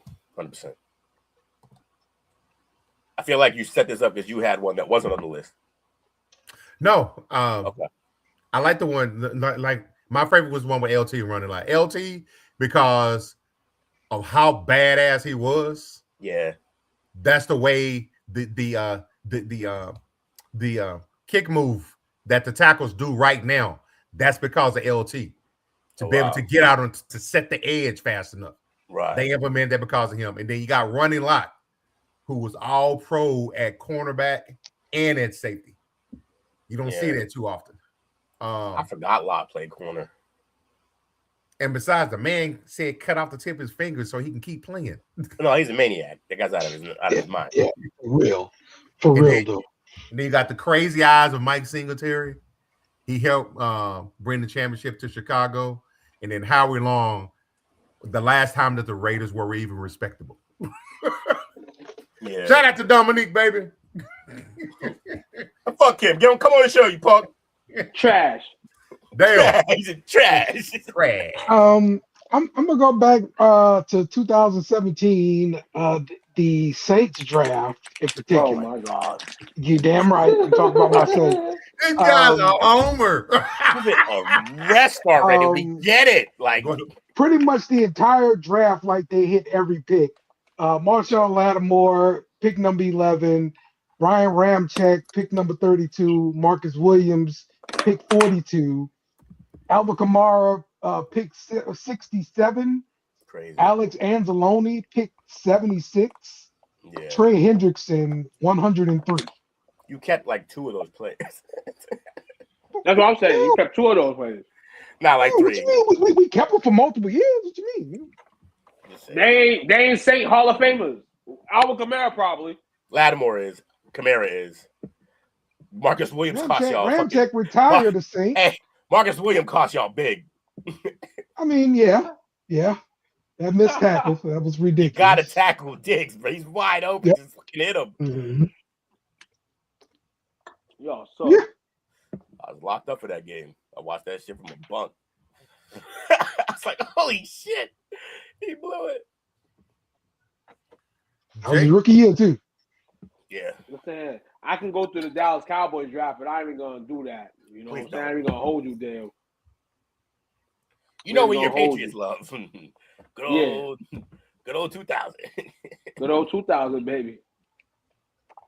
Drew, baby. Nah. That's 9-6. Get him out of here. Pack him up. Okay, so we got I can do a let me see. D thing. I got some in between segments. Okay. So this week we're looking at I might be the only one on this podcast that gets excited about this particular position. But this week we got the top 15 offensive linemen. The big uglies. Big uglies. You got center Sam Hecht of Kansas at number 15. You got the guard Chase Basantis of A&M. You got Connor Lew, the center of from Auburn. Then let me see, number 12, Max, the big African name from Arizona. From Arizona. Just the Nigerian. He's the Nigerian. You got Blake Miller from Clemson, Jake Slaughter, center from Florida at number 10, Caleb Tierman, tackle from it looks like that is Northwest maybe. Jennings Dunker from Iowa, Emmanuel Pregnan of Oregon, Caleb Lemieux, tackle from Utah, Monroe Freeling, tackle from Georgia, Olivia Vega, Eon from Penn State, guard, Caden Proctor, tackle from Alabama too. And they're saying Dallas been talking to him, so you're gonna be pissed off probably. Spencer Fano, tackle from Utah, and Francis Mugo. I think so. He's the top prospect right now. So that is our line for this Oh, week. okay. Lineman, yes. But It's draft time, Will. Wait. It is not the end of combine coverage. I got 5 prospects who underperformed and hurt their stock in the combine. Okay. And these guys that actually worked out, not guys who punked out and didn't work out. Okay. Yeah, they actually worked out. Caden McDonald, defensive tackle at Ohio State, entered the combine as a promising defensive tackle from Ohio State, known for his run-stuffing ability. However, his on-field workout raised flags. McDonald opted not to run the 40, and in drills, he appeared rigid and stiff, failing to demonstrate explosiveness. He's not likely to be a 3-down defender. Left tackle, Overton. No, actually, I thought it was left tackle. LT Overton is his name, actually. Not left tackle. LT Overton, edge out of Alabama. Overton was expected to showcase his athletic traits, but his combine numbers told a different story, clocking at 4.8 on the 40. And, 1.7 10-yard split. Overton times were underwhelming. His position while skipping the broad jump, he's currently not a threat off the edge due to his lack of burst and explosion. This was the only reason I wanted to do this entire 5-guy thing. The number 3 guy, edge out of Miami, Ruben Bain. Jesus Christ, pick on the fucking fat guys, why don't you? Top 5s with 3 linemen. Don't worry. Give it some time. The next 2 are not fat guys. I already know who's on here. The Miami edge, most of this is about his arm length, but I don't think they were crazy about his speed either. They didn't mention the speed exactly, but I remember hearing it when I was watching. Arm length only 30 inches, 30 and 7/8, and they're worried about that. I think with that type of motor, it won't matter, but we'll see. Number 4, running back out of Nebraska, Emmett Johnson. His 40 was only a 4.5. Which isn't slow, but it's a 4.56. And then he had average jumps with his vert and broad jump being not so great. And then the number 5 guy, fuck this school, Notre Dame's Malachi Fields. Fields 6'4", 218, but disappointing 40, 4.6. Right. My man, who was that? 4.6. This Fields from Notre Dame. Malachi Fields, yeah. Damn. He a bigger guy. I mean, look, 4.6. Look 4.6 at what position? Wide receiver. 6'4" though, but you gotta have a big dude. Yeah. You can get away with that if you have route running in hands like Michael Thomas when you first came. But if you don't, that's problematic. Yes. I don't know about his tape. Yeah, we'll see.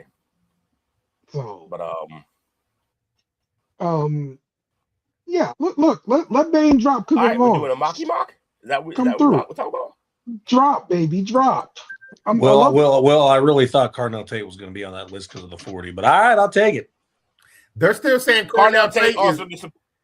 They're saying he's still going to be wide receiver 1 or 2. Mm-hmm. Yeah, because I think he supplanted himself as 2 now. I think Tyson is the first receiver off the board. But Tate, look, 4.5 isn't slow, but like I said with the other guy, if you're running a 4.5 at 6'3", you better be able to box guys out and make a bunch of tough catches against coverage because you're not going to create separation at 4.5. You're really not unless your route running is phenomenal. Was I the only one slightly creeped out by McCon Lemon? The way he looks? Yeah, like the weird stares and shit he was doing. I'm like, hey, you might see him on, hey, where'd that one guy go missing at? How to catch a predator. Yeah. Okay, let me see.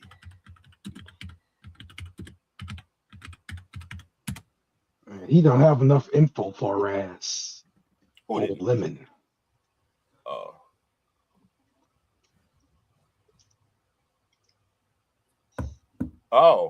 Biggest risers and fallers. They had Zachariah Branch and safety Dylan Thieneman. And it's all have to do 40 times. They ran like 4 5s.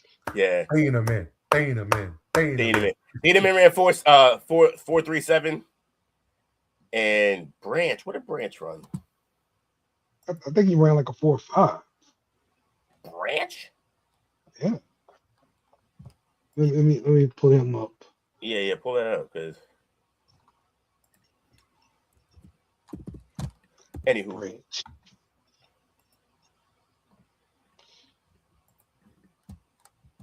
Also, I had a story on two teams likely. He ran a 4.35. 4.3. Yeah, that makes way more sense. He's fast as hell. Just a second. Looking for something right quick. Where is it? Man, I hate when videos do that. Here, come look at my video, and then I don't give you the fucking information you're looking for. Coach, you and Jakes, it's the same thing.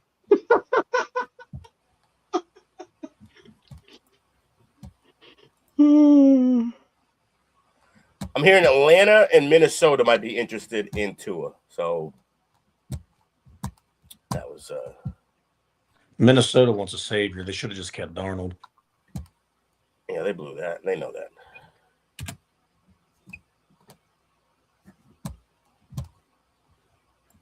All right. Let me share this up with the class. Yay! It's draft time. Time to get mocky. All right. Obviously, what's the hook? What is the hook? The hook should be we don't get to pick our teams this week. How about that?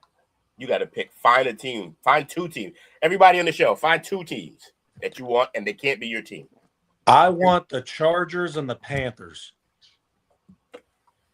Okay, that's very distinct, and I don't have. I want the Falcons. He's just gonna pick the worst player possible. And I want Denver. Okay, Coach. Give me. Screw both those guys. Give me Indy. Draft him a quarterback, please. And give me. Okay. Give me the Saints. I really thought Coach was going to pick the Rams, and I don't know why. Oh, that's funny. The Saints is a funny one. Damn, I should have did that. It was definitely intentional.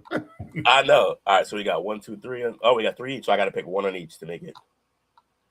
All right, you know what? I'm going to pull a Dale here. I'm going to pick the Jets. We've done the Jets. You know what? Not the Jets. Do the Fins. I'm going to fuck the Fins. I'm going to pick the Chiefs for the AFC, since I am constantly talking about receivers who should go to the Chiefs. And I'm going to have a little fun because I'm going to pick early. I'm going to go Cardinals. All right. Oh, let's do it. Drug dealing music. All right. Fernando goes 1. Arvell Reese goes 2. And now they're trying to make a trade with me. That's a no. Oh, let me reject. The Giants. And I would have picked the Giants for Mike, but he left already. Everybody saw that. Will I trade with this team? I will not. And, ooh, they're in a predicament here, huh?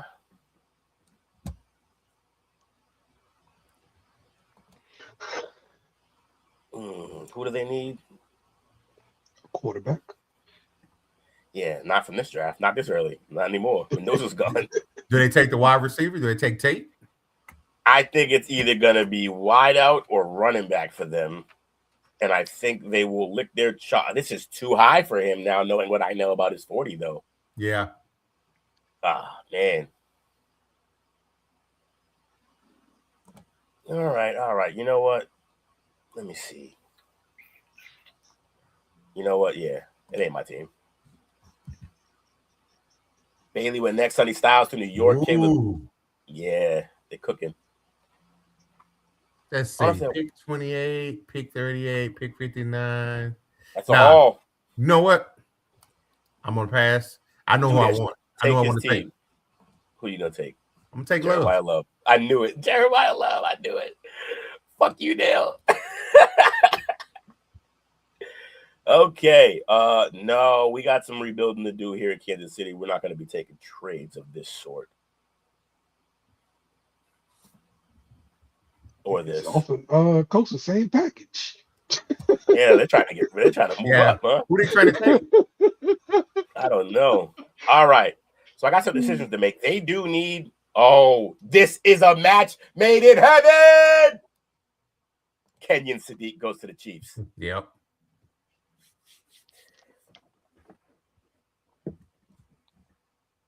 Lemon. Dylan Thieneman, your guy. He hasn't been on any of these drafts till he ran the combine. Now he's being picked in the first round by the Lions. What happened? Carolina, that's you. No to that trade. Okay. No to that one for sure. No to that one, absolutely. All right. Kedrick Falk's right there. It says the biggest needs an edge. I think Kedrick Falk's a perfect pickup for them. I couldn't agree more. Let's go with that. Let's go with that. Dallas took Terrell. Oh, and this couldn't have happened to the better need. They need a tackle. Get them Fano. And they're in Cali, which is, Fano's, I'm almost for sure he's from Hawaii. So, that is the pickup. Yeah, it is. Simpson to the Browns. That's hilarious. It's funny every time. All right, Denver. Okay. So let's see what Denver might end up doing. Probably look at some wide receiver help here. Oh, so we're rejecting all these trades. Okay. Yeah, definitely rejecting those trades there. The receivers are thin. Your best bet's Chris Bell here. Maybe Boston. Yeah, I'm going Bell here. Patriots take Anthony Hill. We got Anthony Hill. Let's go. They pick better for the Patriots than me and Jake combined. Arizona, it's me again. All right. Took a receiver first time. They need tackles, guard. Damn, their whole line, their whole offense is shit. Ty Simpson? He's already gone. Who took him? The Browns. As I cheered, it was hilarious. Oh my God, that's unbelievable.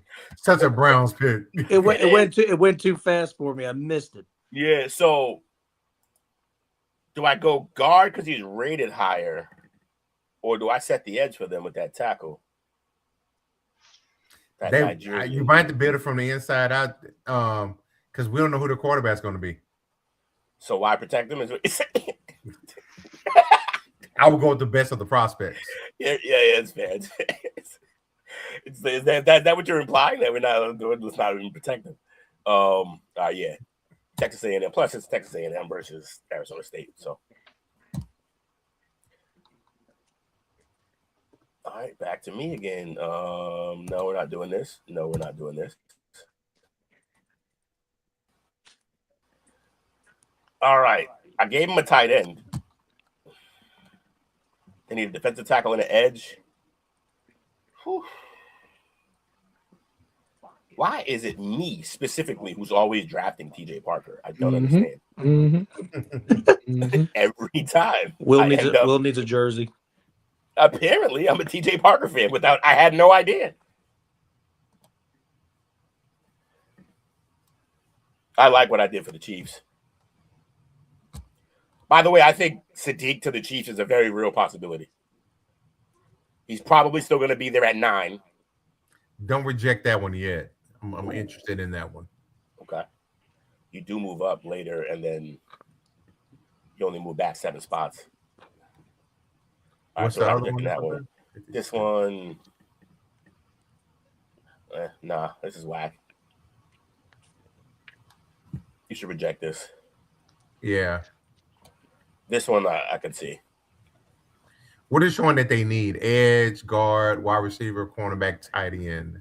Entire team, except quarterback.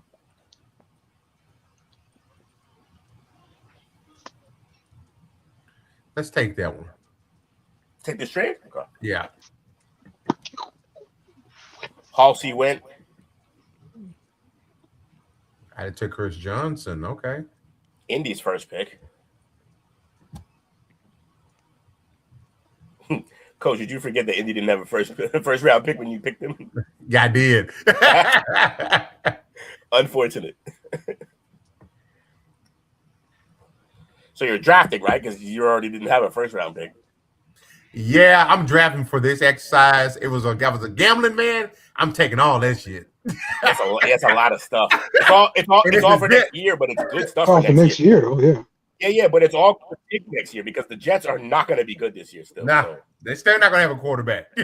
Right. This is a possibility. Let's go ahead and pick for them. Okay. Guard, they need a quarterback, an edge, a linebacker. Let me see the linebackers. Okay. Defense. Linebackers. Give me, oh no, it's too high for him. Too high for him. Way too high. Yeah. I like him, buddy. Yo, I want y'all to understand. Do you see how he saw the school and was like, give me? No. He had a great combine so far. It had nothing to do with it being Texas Tech. Let's see wide receivers. Wide receiver. I think it's weird that they have them needing a wide receiver when I feel like they have solid. I mean, they have because they're gonna lose. Pierce is up for the franchise tag. When they're gonna tag him? Yeah, they tagged him. Wow. What's Dotson's stats? If he had ran good, it would have been all we heard about because he's already highly touted. What was his? He probably didn't run. But that would be stupid because he needed to. Yeah, he probably didn't. Yeah, I don't think he went. He has no RAS score at all. 6'4", 212 is a big receiver. It is, but if he's slow, fuck it, man. I'll take Boston. Okay. To the Colts. Atlanta. All right. The Clowns are up. No. Okay. So Atlanta, they might end up being in a quarterback situation again here because they're getting rid of Matty Ice. They got Taylor Green written all over them. You know what? I actually think they would end up doing something like that. Taylor Green is such a quarterback they would pick. Yeah. All right, go to defense. All right. So I'm gonna go with Lee Hunter here. Lee Hunter. No, Lee Hunter here. Yes. Over Abney. Okay. Mm-hmm. Nolans. Reject.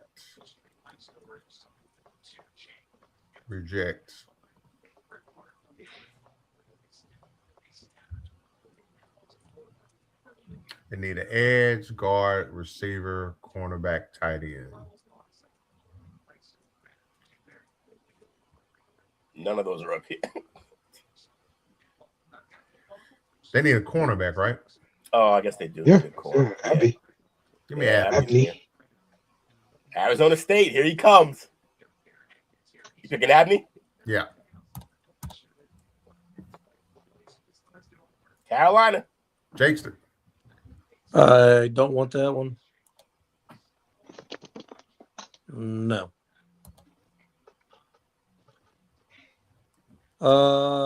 Team need is a safety right there too.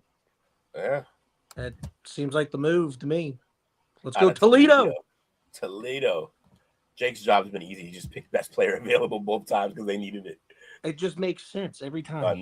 No, I know. I'm not criticizing. It's been easy. Yeah. Oh, that's nice right there. Yeah. See, I don't like giving up the 123rd. Yeah, accept that. We're not picking there. Fuck them. All right, now you're picking.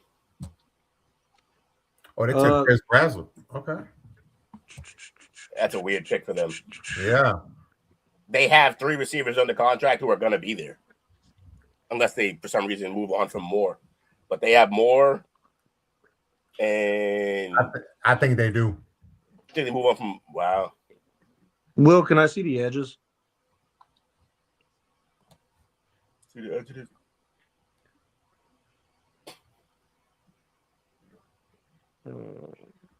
And then the offensive lineman. I know I already picked up a tackle, but Chargers could always use the help. Show the guard. They need all the help they can get. Yeah.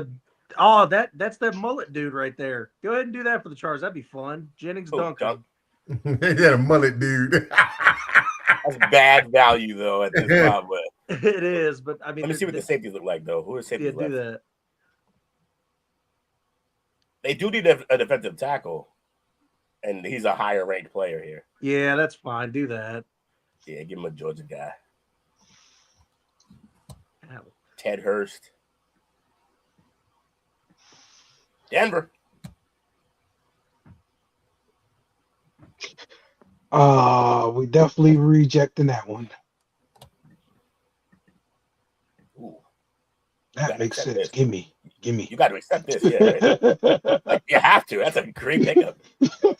They grabbed Oscar Delp for us. Oh, you don't get to pick it though. That's funny. All right, so with the Broncos, you only made one pick. It was Chris Bell. That's a bad draft. Great pick. It's not a great pick. I feel like Arizona did okay. They got Tate, which pairs the two Ohio State guys. They just got to find somebody to throw it to him. And Chase Pistonis, they needed line help. That helps. Atlanta, you picked with Lee Hunter. Some of y'all didn't have a lot of picks to get with. You and Coach taking the draft Great off. Pick. It's the best pick available, I guess. Panthers had two positions of need filled. I think this is a good draft right here. So far, that's been pretty good for them. Colts, you gave them Boston. They got a receiver now to replace Pierce. And then I always pick Parker to try to help replace whoever they're going to have to replace. But Kenyon Sadiq is the pick of this draft. I have decreed it. Yes, it's my pick, but I think that's perfect. That's a perfect place for him.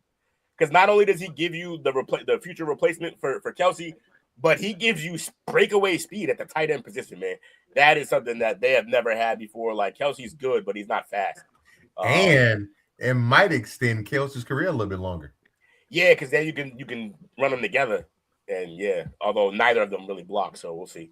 Kelsey retiring, man. Yeah, he probably should, but we'll see. Chargers, they got so they count this as a pickup. You picked up a third for next year, which is cool. And then you got Christian Miller, defensive tackle, and Fano. I think this is a good draft for the Chargers. And the Saints, Love and Abney. Honestly, look, I know Dale won't want that because of the running back situation, but I think he'll be pleasantly surprised because, like, Love's going to be a really good player, I think. So. But before you get out of this draft, I just want to say if someone would have decided to pick for the Raiders, we would have done the entire AFC West. Oh, yeah, you're right. That's funny. But Coach had to pick the Colts. He wouldn't have if he remembered. Week, right? Huh? I think we did the Raiders last week or the week before. What was that, Will? Yeah, it's true. I think he said you wouldn't pick the Colts. Raiders. He wouldn't have picked them had he known they had a. No, he wouldn't have picked the Colts if he realized they didn't have a first. Oh yeah, I probably wouldn't have. Just because for the sake of the bit, it's not less fun. John Randall arm length is approximately 32 inches. Yeah, he's also playing inside, wasn't he? Mostly. Yeah, he did. Mm-hmm. It's a little different, but you're right. I mean, it could be done. Like I said, I'm not worried about Bane's arm length because you can't teach a motor like that. That's true. Who's your left and right tackle, Jake, in Ohio State? Right now. You don't know who your left and right tackle were? It might be a whole new line this year. I don't know. I know the guards and the no. That played the playoffs. Oh, they played in the playoffs. A couple of bums. Okay, a couple bums. No all right. way. You and Will out there playing tackle. Gotcha. Two bums. Will probably would have blocked better than what we had. Sam was running for his life. Okay. I also have short arms though. I don't know. It's all right. Will Campbell made it work. He faked it till he made it. Yeah. Austin. Put that there. Silverfeld? Yeah, that guy. And Philip Daniels. Mm-hmm. Never trust a dude named Phil. There's a vicious dog attack. It's the pea pad destroyer. Yeah. There's a vicious dog attack on the screen right now. Sorry, folks. Yes. Gotta watch this dog. Who y'all got for shout outs? Shout out to you fellas, man. Great show. We couldn't do it last week, so I'm glad we got it this week. 2-hour show. We haven't done one of these in a little bit. What happens when you miss a week? All that damn basketball talk. Oh, there's more to come. Shout out to Nola. 12 weeks old now. She looks trapped. 12 weeks. You say she looks trapped. Yeah. I mean, look, she's biting a thumb. Get out of here. Let me see. Shout out to Mike, Brandon, LM Clips 10, T3 and D, Chauncey Billings, 5381. Appreciate your support. Yeah. They got a joke up there. Corn 1999. Appreciate it. He's got Pistons versus Spurs in the finals. Pistons, Spurs, finals. I mean, that wouldn't be crazy. I just don't see. Look, the Pistons are a good team, and they're well coached, and their coach kind of knows us, but I don't know if they're gonna. I don't know if they can beat us. And I Man, what a dumb San joke. Antonio will win the West. I could definitely see San Antonio winning the West, though. Although, a lot of rumblings talking about how Wemby's not as dominant offensively as people expected. Yeah. To be expected. He weighs 45 pounds. Yeah. And you also got to think, too, they're kind of ahead of the table a little bit, too. They're way ahead of schedule. And by that, I think they might throw Dallas a bone because they like that Mavs versus Spurs coming out. We are trying to get the number one pick to the Mavs in any way possible in terms of speaking to existence here, huh? Is that because I'm on it too? I want them to get Peterson. What's that sign off for tonight, fellas? The joke. It's Nola. What they said, we out here. Appreciate y'all. Thanks for watching our show. Remember to subscribe for more shows on the network. Smash the like button, share, and comment.